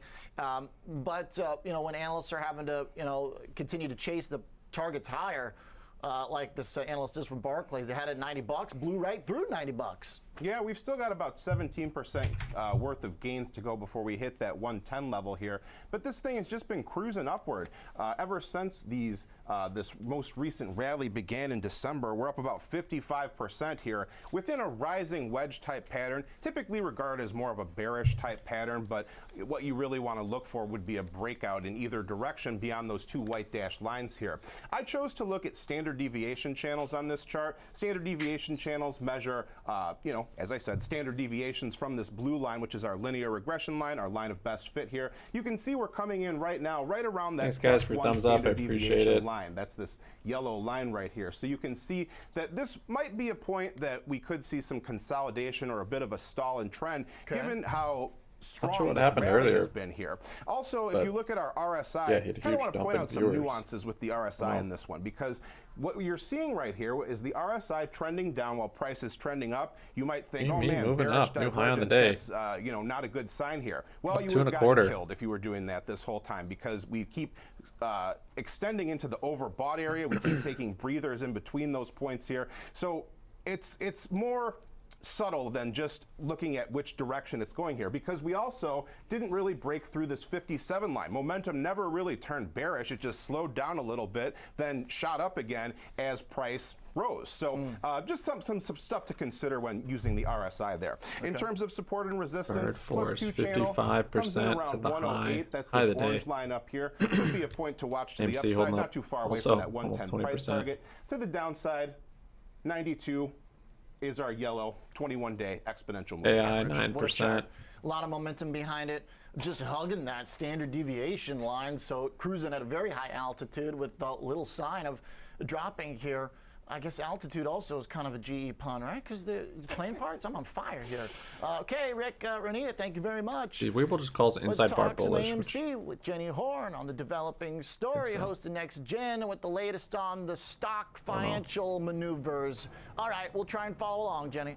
Okay, yeah, this is the latest in the saga of AMC trying to do this reverse stock split. We did get reports Monday of that 10-for-1 split, which we discussed, but we are seeing shares move in a completely different direction than we saw earlier this week today, after a judge did deny the company's attempt to quickly resolve a shareholder court fight over the proposed conversion of AMC preferred equity units into common stock. So in a filing on Thursday, AMC said it would not proceed with the amendment to effect the stock conversion and reverse the stock split unless and until the court lifts its status quo order. Now, following the settlement, we've seen these two sides go back and forth in Delaware Chancery Court to lift the status quo order before deciding then to go forward with approving the settlement. However, in a letter Wednesday, we saw that this judge did say the parties offer no good cause to lift the status quo order. But actually, a B. Riley analyst believes that AMC will overcome this latest challenge. I thought this was a really interesting note, saying this merely represents a hurdle as opposed to a roadblock in completing the proposed conversion of APE units into AMC common stock, as this may represent the only opportunity for the company to both de-lever its balance sheet and avoid bankruptcy should the exhibition industry recovery take longer than expected. So the latest in the saga, we do know that last month AMC shareholders did vote in favor to convert these APE units into common stock, and what CEO Adam Aron described as a landslide victory. So the headlines keep coming. Shares are up just shy of 20% now on the news. Keep in mind, they did slide 27% earlier this week. So you can make the argument shares are up now 19% year to date, but off their highs by about 82%, which to me holds more weight. I mean, just looking at price. So AMC shares now trading just below $5. I'm sure we'll get more headlines on this, Oliver. This name moves with volatility, but it also trades. So we see huge volume in AMC today, pretty much every day this week. I want to say nonsense, frankly, but like, I don't know. I'm not going to, or maybe I'll just say nonsense and just know that's my opinion. It's just like total mess, 20% down, 20% up. shares that aren't, shares that are, plan that has not even passed through regulators that seem to be described as done news by the CEO. So it's like, all right, whatever. Basically, we went nowhere. We went on this roller coaster to nowhere. But the fact that the court is going to block the plan, I mean, does kind of throw a wrench into like their whole great strategy of financial kind of manipulation of the two stocks here. So I don't know what comes next. I guess another 20% move at some point. We're just along for the ride at this point, I think. Yeah, okay, all right. Thanks, Jenny. AMC Jenny. shares ripping. Yeah, BFRG. Before the looked at this one before. It's not going to work. I don't know what happened let's with talk this. about some of the action underway here ahead of tomorrow's employment report. Nick Peterakis and Michael McCurd join me. Nick's a financial risk management director. Mike is a director at Schwab Advisor Services. We got some more looks good though. It's a here nice this morning, uptrend. Nick, after employment data for jobless claims this time were light. Pretty much light all week. EFAI broke out there, take up 61%. a whole big leap of faith to suggest maybe tomorrow's number we should expect to have a little bit of a lower baseline. Oh, so what did I notice in GFAI? It's sort of, we're above 200,000 jobless claims. Another reverse bad news appears to be bad news, right? Forget the expectation, but these numbers are ticking up. This was a 1 for 40. Look at the rally it had. We looked at this before, that's signaling actually. that there is just a I didn't bit notice of a any other slowdown catalyst in the other than overall this economy. reverse split. And look, this is what the Fed's been telling us they want. A month this ago, one started I rallying think this up type into of the news split would be and then well received sold and we'd off see markets after the rally. split. But now it's getting another spike. There's this overarching Potentially sentiment that from this we're in still, maybe a not. I'm not sure. And but, rates are going to be higher for longer. And the interest rate market's still telling us that there's going to be cuts, we might but see some the Fed's volatility taking in a pretty BBBY's hard future. stance here. So that Not just to the continues to me to be the downside. story. I know we'll get to the number tomorrow morning, but tomorrow's a fascinating kind of data delivery moment and event in the market because most markets are closed. Then it told me to run, so you have I interest ran. rate futures trading until I think 10:15 Central tomorrow. English accent. You have I think about it like it's not equity English at all. index futures, so Nasdaq, S&P futures trading only until 8:15 tomorrow. 62%. Chicago time? Chicago time. GFAI. The number comes out, and then 45 minutes later, the music stops. Equities don't open. So it's going to be a fascinating, very, very quick morning. Yeah. And then rates trade for another couple hours. So there's this potential divergence and, kind of algo soup out there of who's going to trade what. And then could lead to a volatile open on Sunday night, depending on where things are. And you got the Easter holiday. It's interesting. There it is. Kind of fun. 2% up. This is like you're taking a couple cards out of the deck, right. and it's like That's right. three-handed poker with a couple jokers in there, like cards missing. Liechtenstein. Maybe pot limit. Coming, There's some weird stuff going on the next couple days, Mike. Should we believe anything that happens on the futures chart until we're here trading full session on Monday? Morning, Gene. Well, I certainly think so, given the significance of the event that we're going to have tomorrow with the non-farm payrolls report.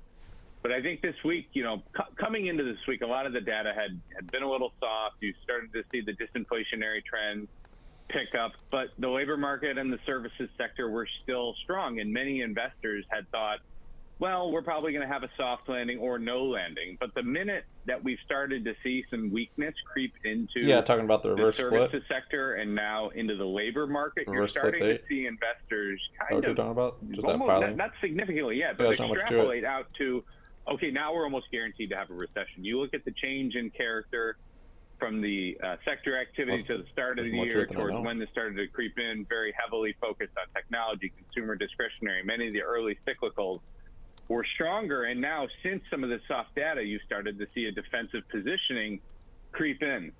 So I think it will be significant. If it's much weaker, I think, like Nick said, bad news is likely to be bad news for some time. That's likely to reinforce the idea for the Fed to pause. But from a technical standpoint, we had another breath thrust trigger last Friday. And this one, I think, really went under the radar of many, especially in the non-technical community. A Zweig breath thrust did trigger last Friday. And historically, that's very bullish. From the late 30s through the 1950s, they really weren't very significant, but many of the breath thrusts that we've seen over the last 50 to 70 years have preceded outsized returns in the S&P to the tune of about 24% over the following 11 to 12 months. So that's that lower panel indicator there over a 10-day period when it goes from significantly washed out to now significantly hot. We don't need to get into the technicals, but we've had 2 of these, over the last couple months. And I do believe it's saying that something is changing with what we're seeing, but there's some other dominoes that do need to fall before others get a little bit more confident in that area. Well, what are the other dominoes you think, Mike? Well, I think from a fundamental standpoint, things need to line up. You need monetary policy to, probably get easier from here. You need, a soft landing or a no landing. And frankly, it's hard to imagine how services would get that much weaker from here, given where the unemployment rate is and where just aggregate demand has been above trend. So I still think, a very shallow recession or no recession could be the base case. Okay. So the recession odds, at this point do seem to be our main focus, given the way the market's not liking this data. Dollar's actually been staying firm, though. Bonds catch a bid after a slight little downtick this morning in price. It just seems like kind of all scenarios right now are coming back to people buying bonds, essentially. And 24% up in S&P terms puts us right back at all-time highs, right? So I think the bond market's huge, right? We've talked rates, quite a bit already. Next week is quietly and quickly the start to earnings season again. Don't overlook that, right? We have kind of this weird end of this week, a light start to next week with some closures in foreign markets, and then we get bank earnings starting off next week. So given the turmoil we've seen in the banking sector, quick and maybe volatile start to earnings here, if we get a solid picture from them, I think that could be one other element that kind of goes in Mike's pile of dominoes there, where if we start hearing, the inflationary story is improving, we start hearing that these banks are stable, these types of kind of solid, reports and solid commentary from the CEOs and CFOs out there, that could be, certainly a boon to it. If we continue to hear that inflation is a real concern, that's, it could turn us the other way. Okay. Thanks, guys. Like the charts and the fundamental analysis. Appreciate it. Michael McCurr and Nate Diederakis. That's it for MTL Trading 360 with Nicole Petalides up next. See you for Market On Close at 2 p.m.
Favorite comment.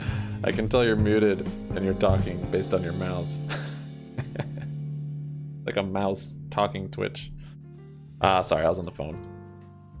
But yeah, I was cycling through these different if we go below stocks. You guys can see what's going on. SPY's moving up. GME also. One and done at GFAI is just okay. So I think the all takeaway from all of this, and I'm so glad you brought this to our attention today, is that things are not most good, people tend to burn for watching heavy stream all day. Worse than we expected. And as a result, you're slow down lowering shipments, your numbers yes. for jobs created. Well, yeah, we just call it manufacturing data. That go all the way back to way last down. Summer, it's the worst it's been. Like you heard, did you hear that today? I don't know, Zip Trader, I think I heard it from. Worst it's been since COVID pandemic. Why did I say COVID pandemic? The COVID lows when everything was shut down. Literally the whole economy was shut down.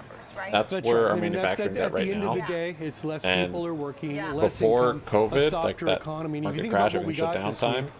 Before that, the next time it was that low was in 2009. So like basically, great financial crisis, sort of the last line of demarcation before we really start talking about when a recession is going to happen. And you're seeing prices our manufacturing is already showing that we're in a deep recession. Which means basically everything's showing we're in a deep recession. Inflation it's just really continues to get propped up by stimulus okay, so here the estimate is 239 for tomorrow. 239,000 jobs to be created. Yeah, manufacturing data was big yesterday, and big enough to where the market it scared the market because typically bad news has been good news, but it was so bad that market scared of ramifications of how low that is. We will see those two like, numbers screw inflation. We're downward tomorrow, scared. and then much later on when we get the annual benchmarks. I don't think it's going to be as large as what the Department of Labor is suggesting. I love shark fin but I do expect both of them to be revised lower. And hey, I called it. My forecast was 310 last month. It came out 311. So I do expect my forecast to be proven wrong after we get those revisions. That's how strongly I feel about what we're seeing in the data.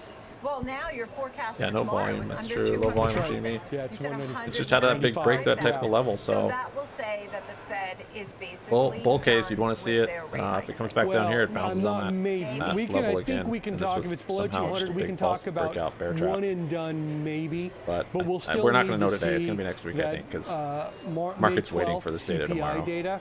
And we'll have some more inflation data in front of us.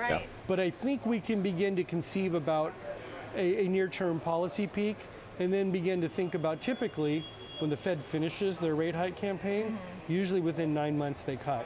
Tell me about wages and the consumer and the consumer's behavior. So I mean, I would sell calls when they're green. Also, you don't know the data tomorrow, so I'm thinking about selling my shorts.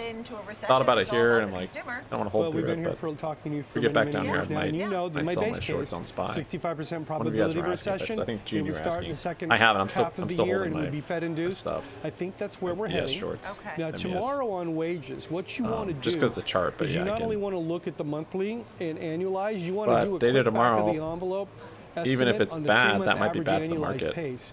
If that has a 3 like they were saying on the show, Gen A, that really will begin to push talk that the Fed ought to think about policy sooner rather than later. The market, I think, like she was saying, and what else are we whatever the dude's name, what else are you focusing on these might be a days? lose-lose. I ask you a lot of questions, but I don't want to miss anything that's on your mind. You mentioned yields, for example. Well, or if it comes in line, that really might be the best case. Because as we saw yesterday, for manufacturing, just before we came on, that was one of the things I look at is the bond volatility index, the move. So if the jobs are bad, right?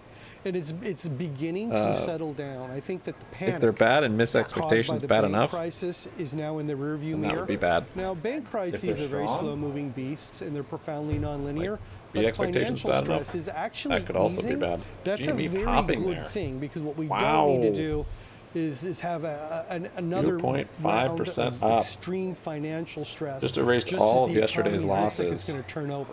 So that's the other thing that I'm focusing on every single day is I'm great on different at this. metrics of financial stress. And just quickly, what's your advice for a regular person that maybe isn't following all these metrics? What should they be doing? Saving their money or what? Make sure that your Market's banks are closed assured tomorrow. that you're under the Open $250,000 Monday. limit. Monday, If not, get those accounts vested properly or spread it out and diversify tomorrow's away closed. from risk Futures around a will be single open, bank. though. And then basically keep working. Keep working. Don't Eyes quit. ripping up here, almost high of the day. I think I'd be 40. with Retired. Me too. Joe Brusuelas, RSM. Good to see you. We'll be doing this forever. Good, I look forward to AMC, it. no. Plenty I more don't to think come so. Here on Trading 360, I don't think so at all. our 360 Spotlight. It's really only with volatility Group that I think we've seen prior AMC and battery. GME He'll and them discuss get tethered. the opening of its new facility in And even right here, see that little Norway, pop? and much more. Today's AMC is doing nothing of the disruptor sort right is there. Momentum. Just chilling. Falling today after cutting guidance, Kevin Green will break that down for us and show us a way to trade it. Our 360 round, we'll talk all FedEx after the news of the BBBY. restructuring that we got yesterday. Yeah, a little And up pop on next, Bed Big Bath Grade, restock through three VWAP. three trades. Rick Ducat will take us through the technicals. I've got with Alan Nuckman of sad BullseyeApps.com for some of you, but trades happy for Pfizer, me. Revo, and Zim Integrated coming up.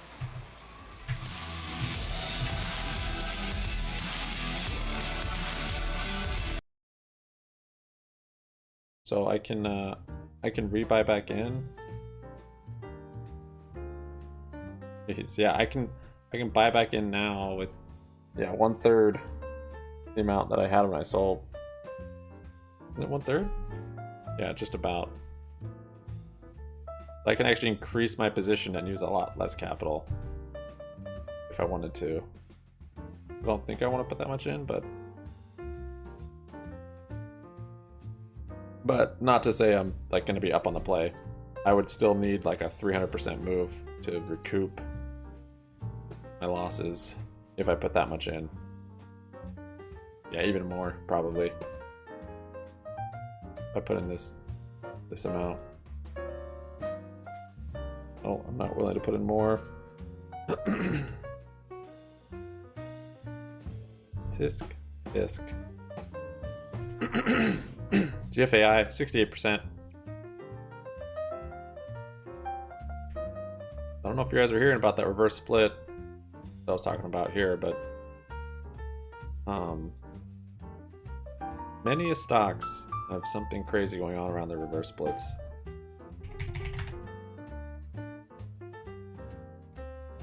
Oh, there you go. Bed Bath above VWAP.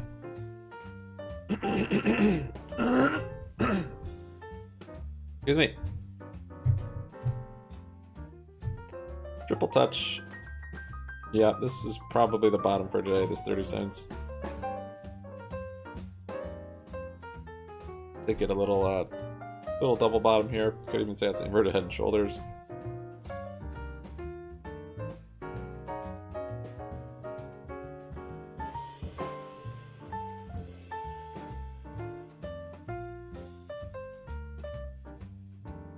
Gives it better than expected. They do another rate hike we're going to run. Maybe.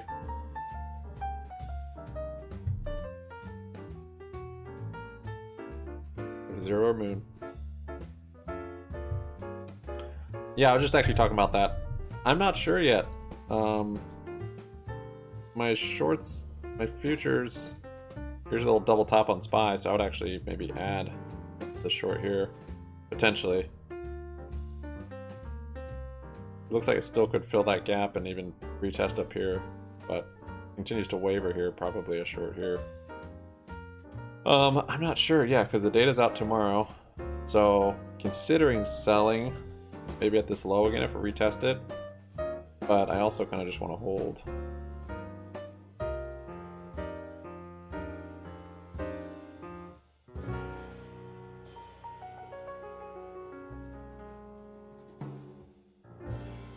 Here goes jinxing it again.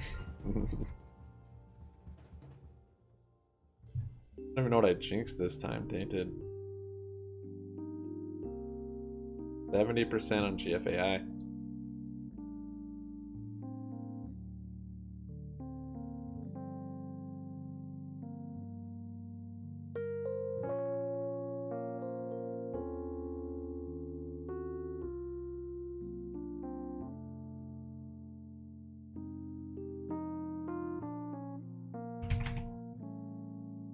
GME 2.6. So I kind of drew in some lines here for this little channel. It seems like GME's in. See if it rejects up here.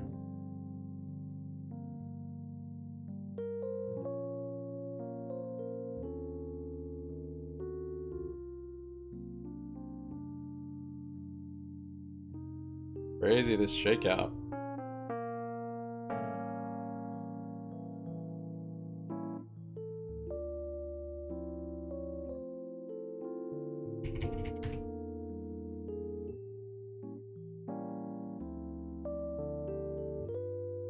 I know the pop is a bit excited, but yeah, it is a pop. Then to VWAP and or over VWAP.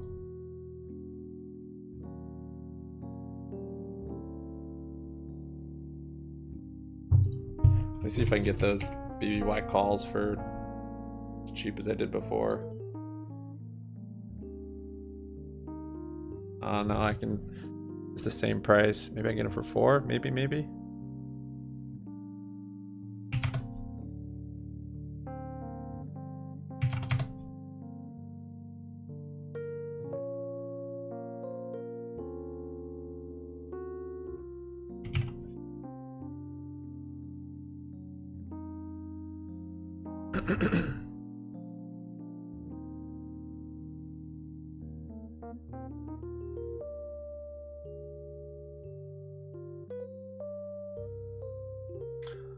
OPEX isn't until the 21st, so we've got 2 more Fridays still.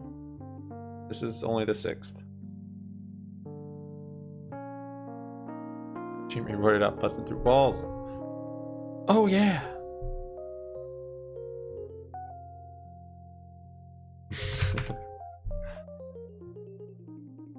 You don't like that, because then that gives you those crazy huge sell-offs too. Can't have it both ways.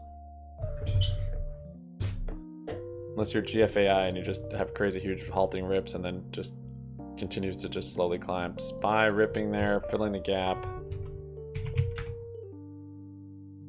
Big technical break.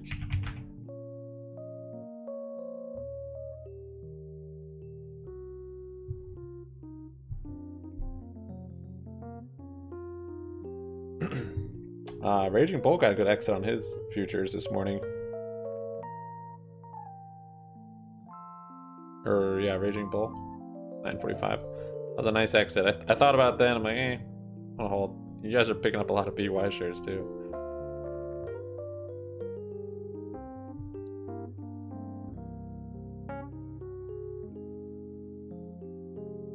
Yeah, 945. That was a nice exit. On that support from yesterday.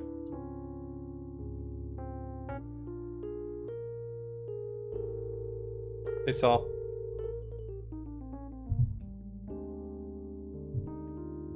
$23 today. Yeah, if it hits there, I don't know. Yesterday was the best day to buy the dip. Depends if you're selling today or not. What the future holds.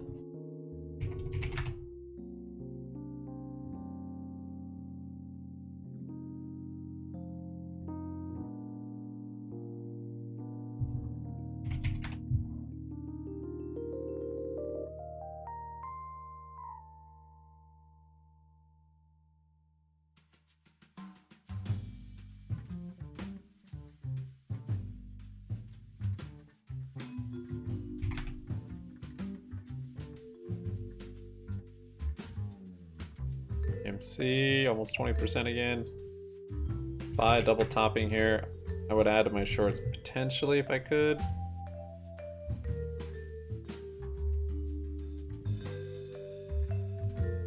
But yeah, data tomorrow, probably not.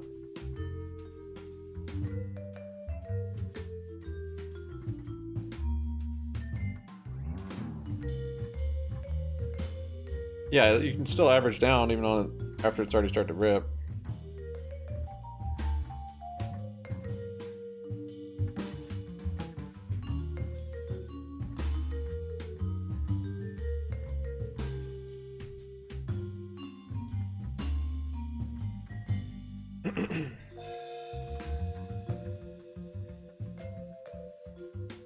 Oh yeah, this guy with the camera in his ceiling. It's on this play. Now we've been largely between 10 and 25 for a year. The midpoint 17.5. We're bumped above that now here after this pullback, And the 17.5 is also the 200-day moving average. So the way to play here is buying the $15 call for July. It's trading about 4. It's 3.25 in the money. So the expiration break even is 75 cents away with 3 months of time. And again, if we just get to the top of this range, this 25 level, that option morning gains more than volatility 100%. on BBY is crazy. Okay. What do you think here, Rick Ducat, when you take a look? That math moving up a little bit. It's only down 6.29. Well, you know, this is an interesting chart here because we are up more than 80%, 81% or so from those yearly lows, but we're still down about 31% from the yearly highs here. We didn't make much progress beyond these old highs during our most recent leg up around the 2466 mark. We did peak above them into new closing highs above there, but we saw a very sharp downward move after that point here that stabilized around 1575. Now that also gives us a trend line to go from these lows near 10 and touching on those lows from 1575 or so. So that's a point to watch going forward here. In terms of moving averages, we are slipping below all 3 of them. We stopped right around our 252-day moving average there in purple, around the 2155 mark when we saw this large red candle here that seemed to be a bit of a rejection above the old highs that we saw here and here around 2125. So since then, as I said, we've slipped through all 3 of our the 2 shorter term moving averages that we follow, our yellow 21-day, our orange 63-day. We also broke below volume profile near 20, our volume profile point of control near 20, which is the area of heaviest trading, and that can also be a point of support or resistance here. Looking at the RSI, fallen below the 50 line here, so momentum is back in the hands of the bears. Overall, kind of looking a little bit more bearish in this name right now, but we are closing in on some support points here. We've got our value area right near 1745. We've got our trend line just below that. So look for some potential resistance to the upside around these points I mentioned. Volume profile point of control, 2125, that red dashed line right there. And then our 252-day EMA right around that same level. Yeah, I like that you're looking at those moving averages too, and the big moves that we've seen, Alan. You okay with those?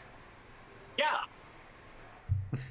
Got limited risk. Again, this option is $3 and some in the money, and it costs $4. So, you know, it's like being long from 15 essentially, because the time value component is so small. And we're both looking at the same thing. We're looking at the 17.5 level as a pivot. I'm looking at this live streaming from a security camera. Kind of lean on a weekly basis and see if we can get another leg higher. Let's remember, China is 40% off its October lows. And, you know, the S&P is only, what, 15, 17%. But I want to say, let's remember that the S&P is more off of those lows than it is off the highs. We're only about 15% off the all-time forever highs. Okay.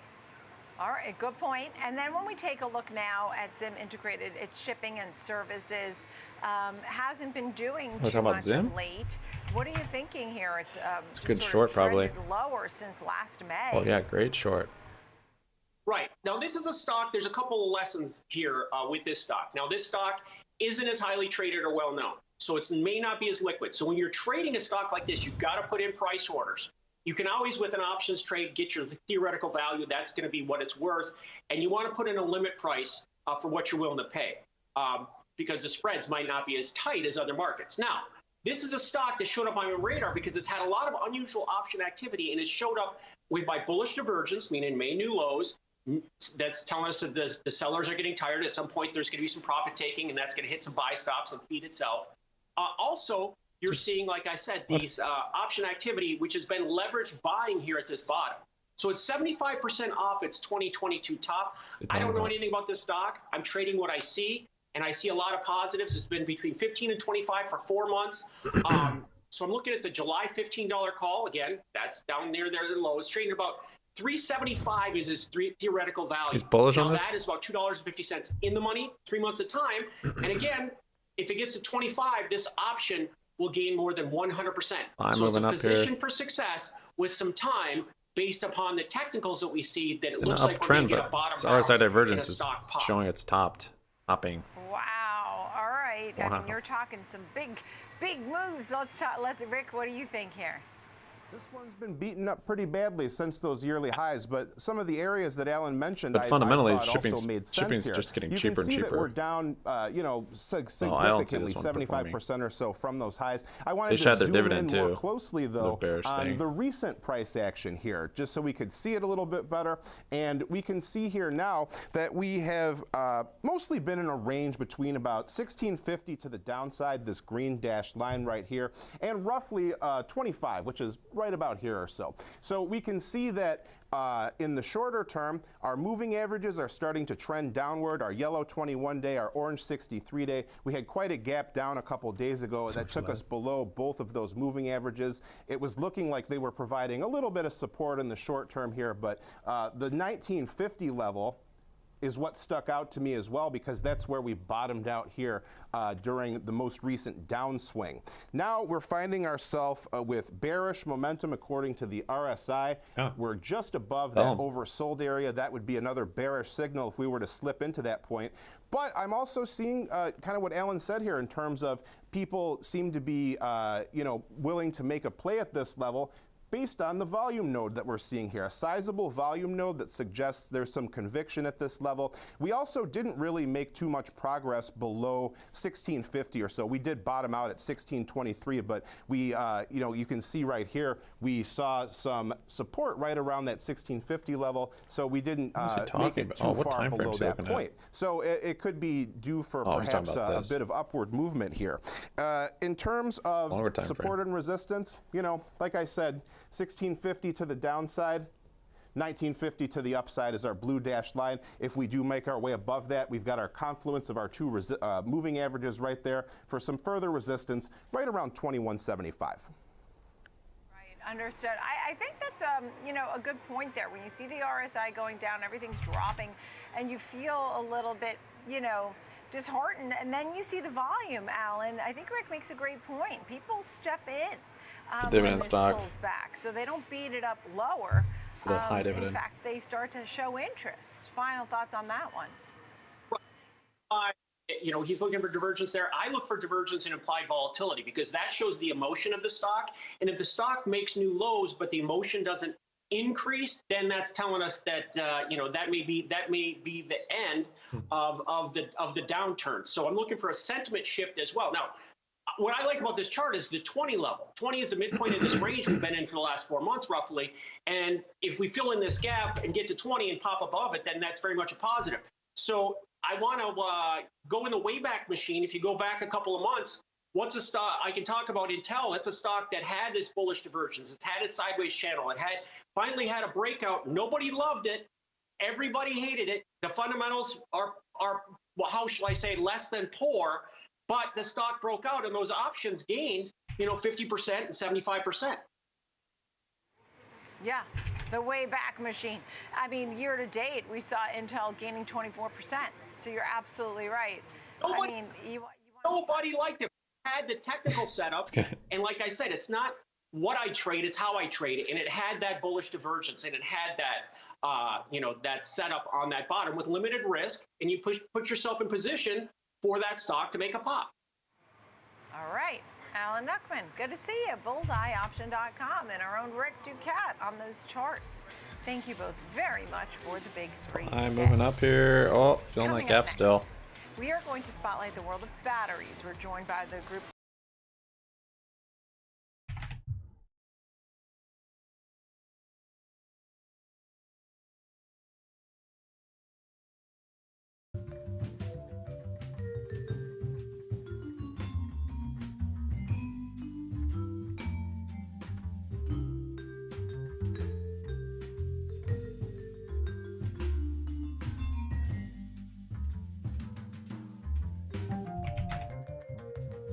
SPY just is directionless. It's signaled its top, but it's not. It's got to wait for the data. I hold.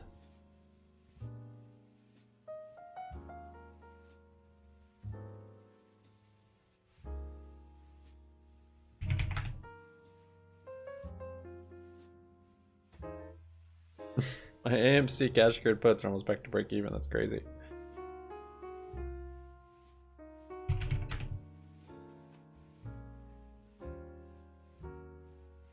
Oh, BY moved up a little bit. Moved up from VWAP. Only down 5.3% now.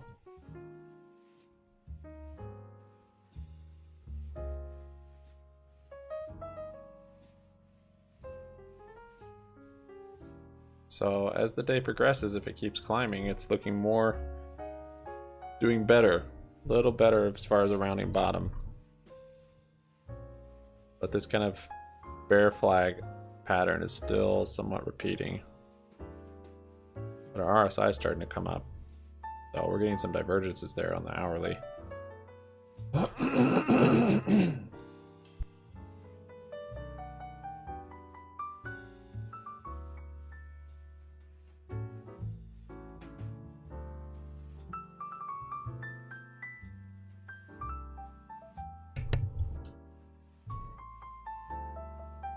If you look at something like GFAI, I don't know when they announced the reverse split, but you can see the momentum changed. Here was a downtrend, then one day a bunch of volume and it gapped up. So something like that might become with BBY. Then it's in an uptrend. But not to say that it just keeps going up. Next day it sold off. Flat, and then slowly started grinding up. Then rip, and then come back down. I kept making higher lows, higher highs.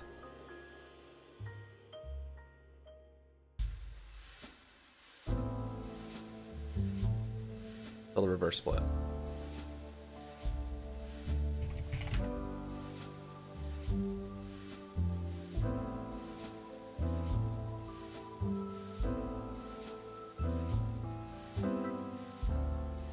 Oh, not again.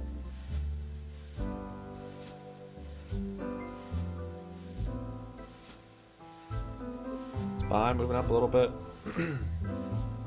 RSI divergence? I don't know. I don't know the percentage of accuracy it is. But I like to use it. It's worked pretty well for me. I mean, any TA is more accurate on longer time frames. The longer the time frame, the better.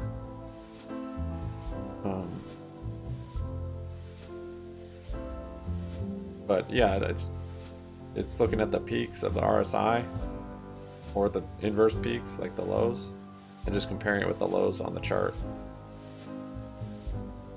So this isn't a great example because it's kind of just smooth. There's not like definite peaks. But if you look at the RSI, the lows continue to go up.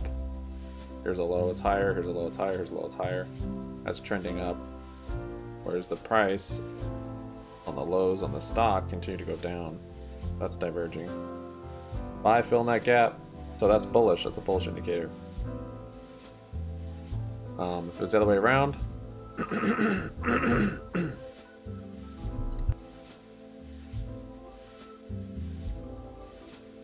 it would be bearish, but you can very easily look up RSI divergence. Get a little chart here to see what's going on. Here's the RSI and the price. So there's regular, exaggerated, hidden. I usually am looking at these two. Exaggerated one, maybe not as reliable. I don't know. I moved up there. It's almost green. Definitely gonna go green today, it looks like. Trading view, nice ace. Apply filters for trends. Yeah, I use trading view a little bit. Whoa, SPY now red to green. There it is.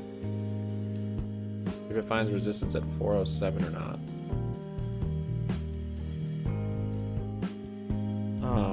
I know I've thought about totally getting into trading view and just using that. A lot of this stuff on like Webull and different platforms now have integrated just a lot of the functions of trading view, but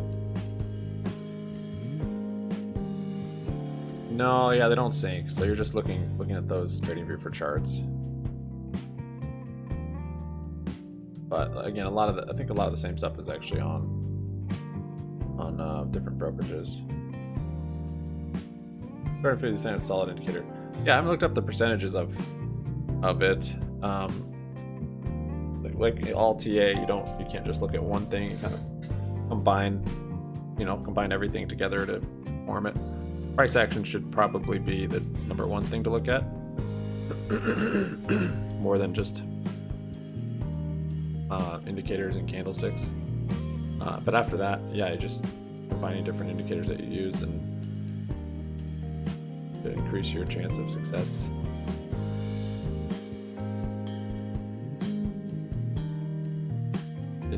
Think with TradeStation. Probably not a brokerage I would use, but that's good to know.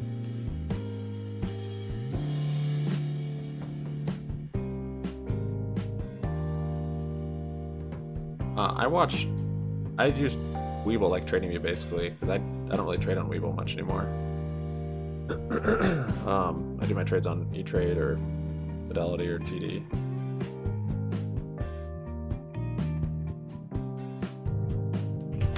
SPY filled the gap. SPY fills most gaps. Very good at filling them.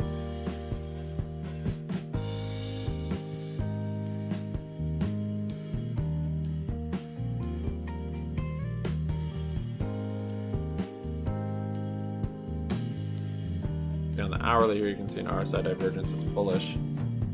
So we might be getting a move back up and higher, maybe 408. Here are the lows. Those lows got lower, but the lows in the RSI that were correlated with those lows got higher. That's bullish. So this is one of the only indicators I use that's kind of a leading indicator. So basically, when this hour closed and then into this hour, which was 11:30, you could start to see that there's going to be a divergence. Once this hour fully closed, then you saw that divergence was complete. Now we're getting this move up from it.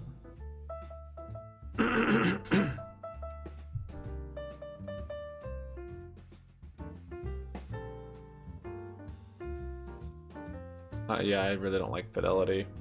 Not for trading, no. It's a fine platform. They give you like good fills and stuff, but probably prefer anything over Fidelity for trading. Fine for investing, and they have the whole Active Trader Pro thing, but it's just, oh my gosh, you have to be a programmer to know how to use it. Which is the same somewhat for the other ones, but they've tried to fix their UIs, so gotten better.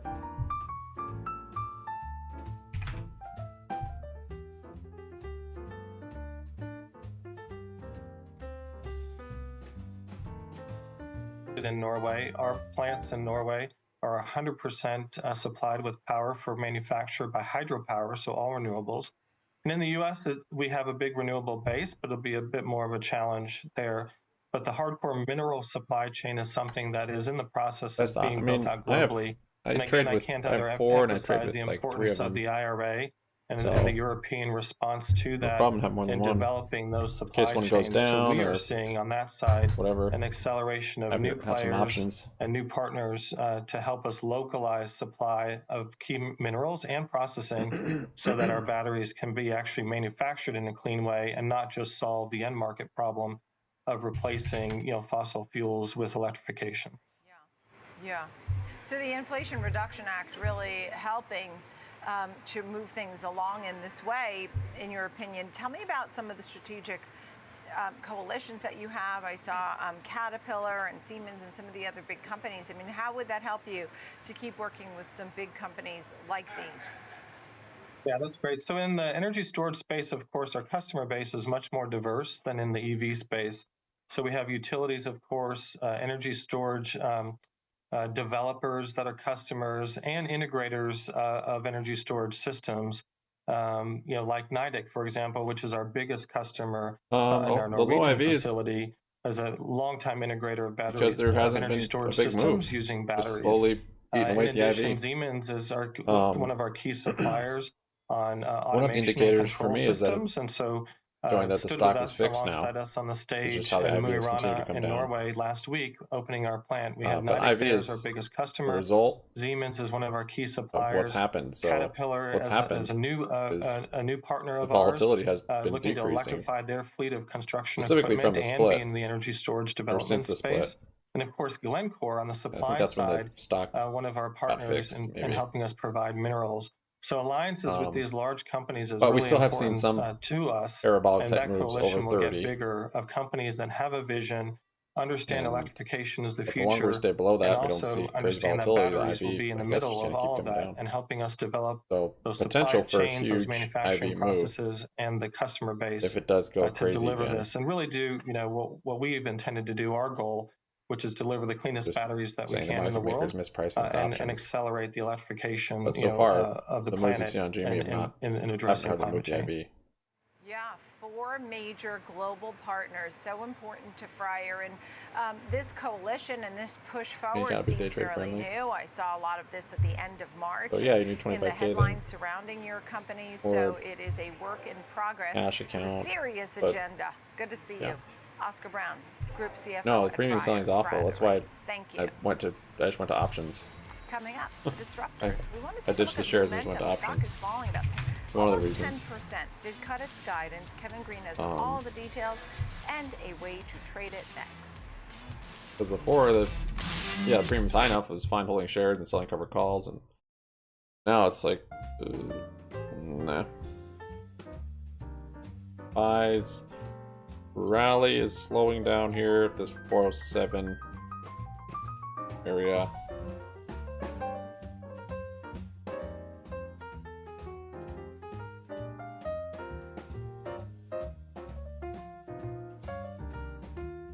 What does Jimmy Long calls? Yeah, 6 months out, it's still low. What's kind of strange is the Ivy picks up after May, which I think is maybe from earnings. But even then after that, like the Ivy on the leaps is actually higher than like 2 weeks out, which doesn't make sense to me because that's almost always the other way around. Long call 27, 6 months out. Good or bad? Pretty subjective question.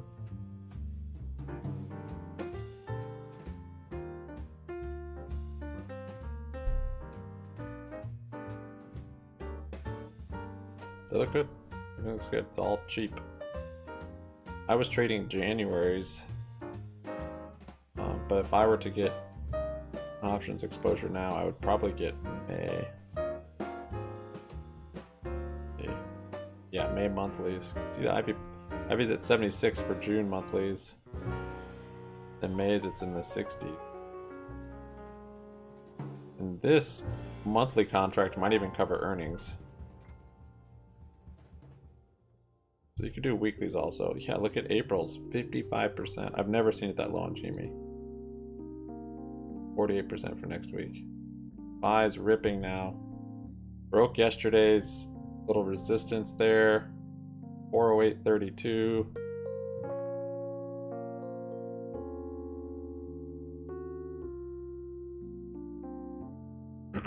Yeah, going along on options would make sense with how low the IV is.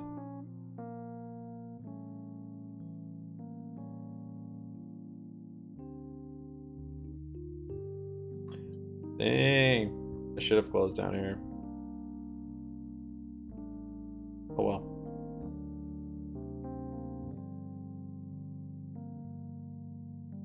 I was expecting quite this amount of strength. I thought we were rejecting there, broke out of that. And now just broke that one, so.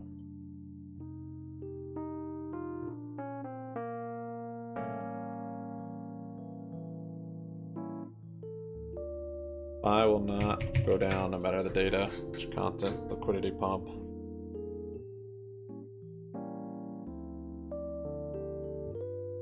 Inflation Reduction Act. And here, but this is kind of that first, shoe to fall, if you will, if you're looking at this particular space. Now, the actual customer that is cutting their inventory or cutting the demand is actually Sienna. And we are actually seeing Barclays lowering their price target on the company when it comes to Lumentum to $55, and that's from $65. But they do keep their overweight rating. And then you're also looking at Stifel lowering their price target to $67 from $78, but they're also keeping their buy rating on the stock as well. So kind of an interesting development in the networking space.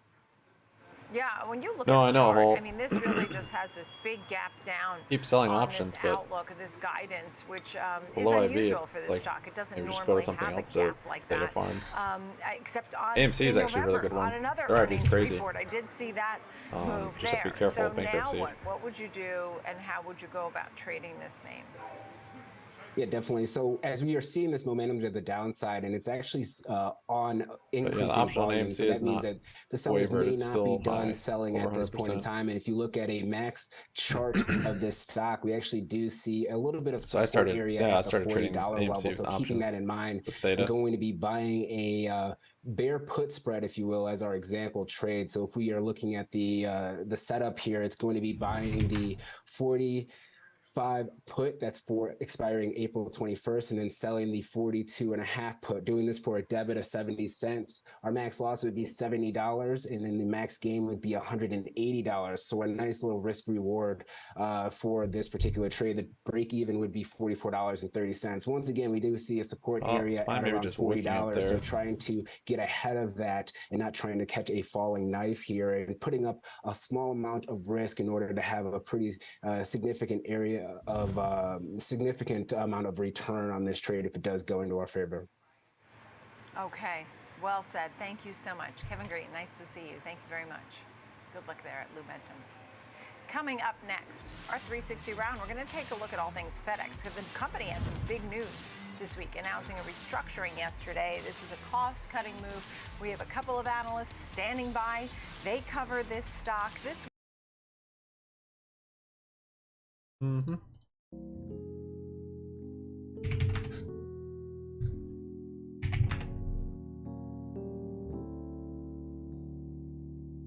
AMC holding up well above VWAP there. AI 11%.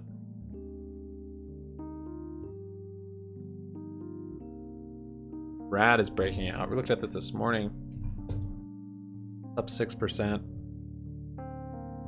Thought they had a dividend.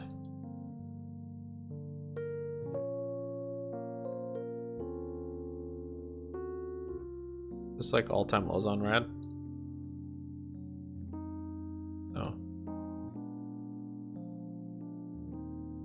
What happened here? 91. Was that a split?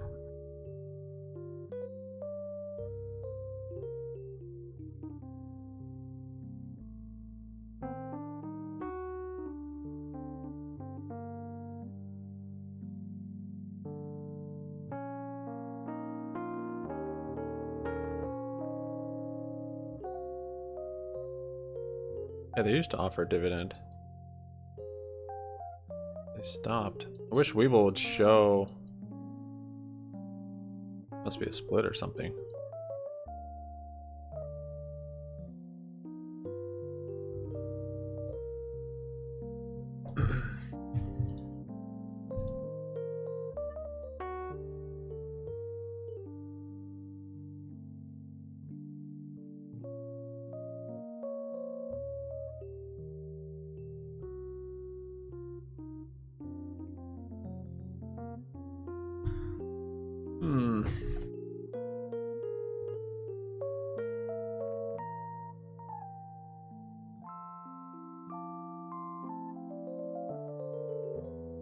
Dude, the IV on RAD is high.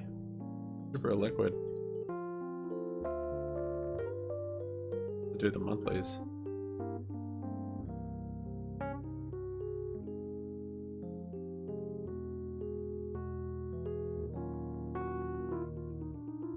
This looks like a reversal might be coming on RAD.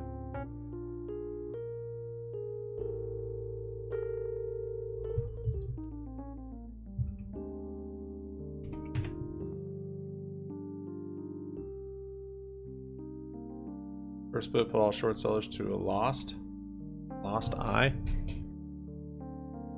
I don't know what you mean. Can we vote for the reverse split as a shareholder? They'll send you an email with a proxy. Vote.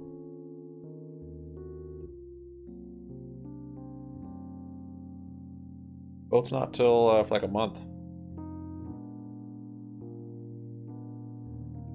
Jing Gang, Super Bear? Why do you say that? Oh, because he won't touch BBY? That just doesn't suit his risk profile. No problem. Dang, I kind of knew to close these yesterday, but that's a big bounce. Oh, and the divvy. Okay, today's the ex-dividend date.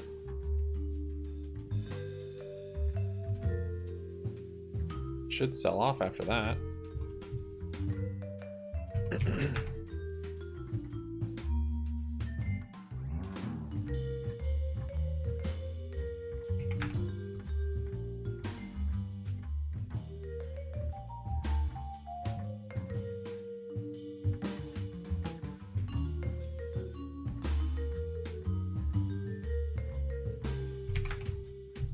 Looks like it wants to keep going.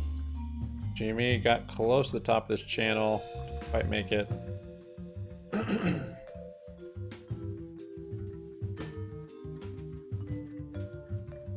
Offering complete. Yeah, that could be a bullish catalyst. They've completed the offering, but I don't know if they're going to be able to do that before the split.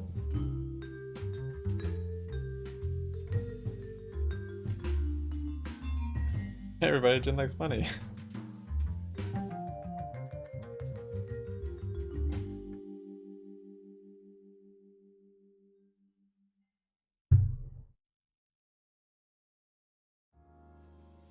Yeah, SPY broke that level. 407.86.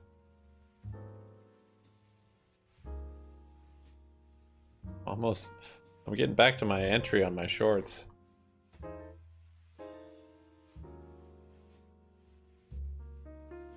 I'm not exactly sure how it'll affect it. We've seen stocks get squeezy around reverse splits lately. Potentially, since there's a QSIP change, they'll have to recall shares, which would cause them to close. May or may not be true depending on who you talk to.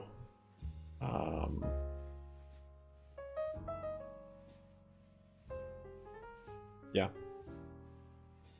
Just based on other charts and other reverse splits, seems like something like that is maybe true. I'm not sure exactly the mechanics of it, but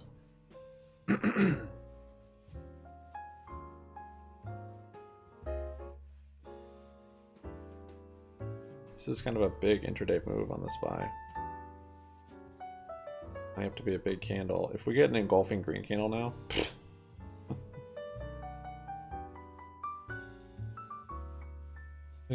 permanent VI bulls misleading others. The price is up. Gee, let me think. Sure. Ace. Gee, let me think. Sure. Thank you, Ace. You freaking guy. How did that even come in? Oh, yeah. That's Streamlabs. Thanks, man. I appreciate it. Legend. Gee, let me think. I haven't heard that one in a while.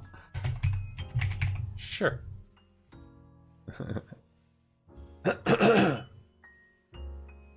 Is Ace getting ready for the weekend?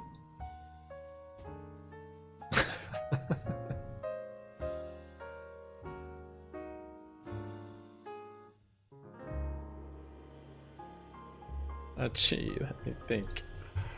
It's funny, I'm just like listening to jazz and all of a sudden I just hear Ace Ventura in my ear. Oh, that's great. Thanks for your support, Ace. Appreciate it, man. Hope your border crossings go ever in your favor today. I know what you mean, Holgin. Yeah, permanent BY bulls. So once people are in it so deep, then they just read into whatever confirmation bias they can and spread that. So that's where you have to be careful. Hard to be logical when you're down so much. You just, yeah. Shorts are at risk. I wouldn't say shorts are at risk necessarily. I mean, yeah, I don't know. I mean, I'm basing that mostly on just charts of other stocks that have reverse split. So something goes on there, but they're not at risk. They can just hold. If they have to return the shares, maybe if they were naked short, that's a risk.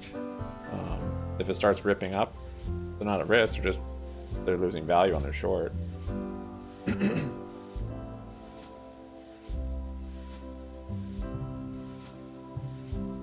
BlackRock. Yeah, I saw that. The French are like occupying BlackRock or something. So buy in or stay out of BY. There's no way I can answer that for you. No possible way. Buy.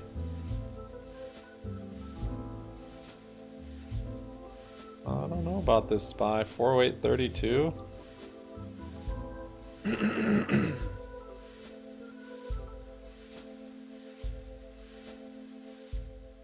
Yeah, I saw it coming off Reg Show. That's maybe all it needed to rip. We'll see. SPY is freaking going. I just hold these shorts, I suppose. But now, if we close anywhere up here, we're getting an engulfing candle to the upside. Not what I had in mind.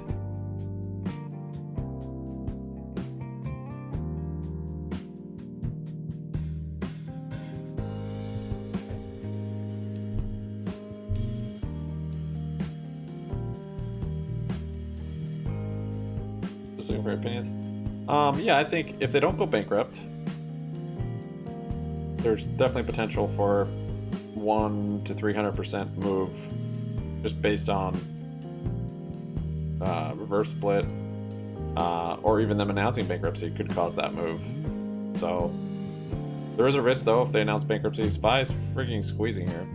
There's a risk if they announce bankruptcy that it just gets delisted, it just goes to pink sheets, it just sells off also. So no sure shot. But is this the banks?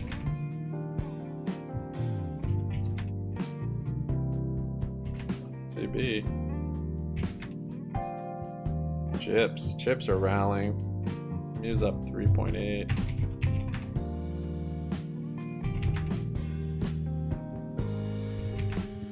Wow. Quite the move.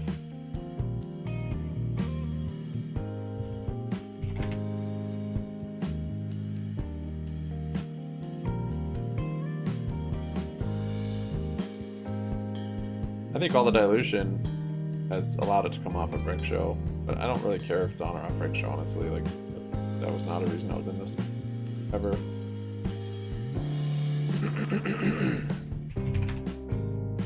Something is pumping the SPY right now. Healthcare. Utilities.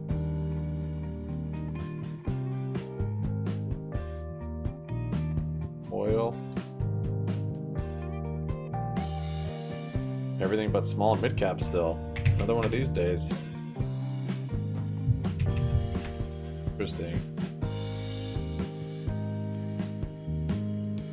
This chart get fixed? Maybe. Yeah, it's really not showing much risk on though with this. The small and mid caps just lagging. Really just a mega cap still. IWM's only up a little bit. Just these mega caps, look at this. Same like 10 stocks that have just propped the market up for so long. Microsoft is mooning. Tesla's moving up some.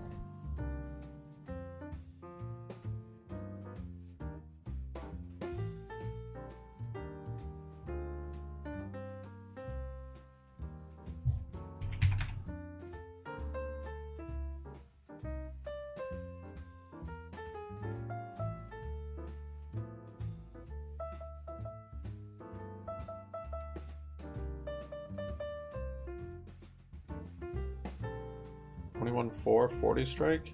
No, I didn't. $21.4? You from Europe?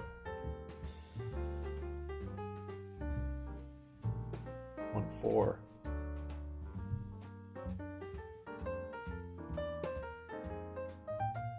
421.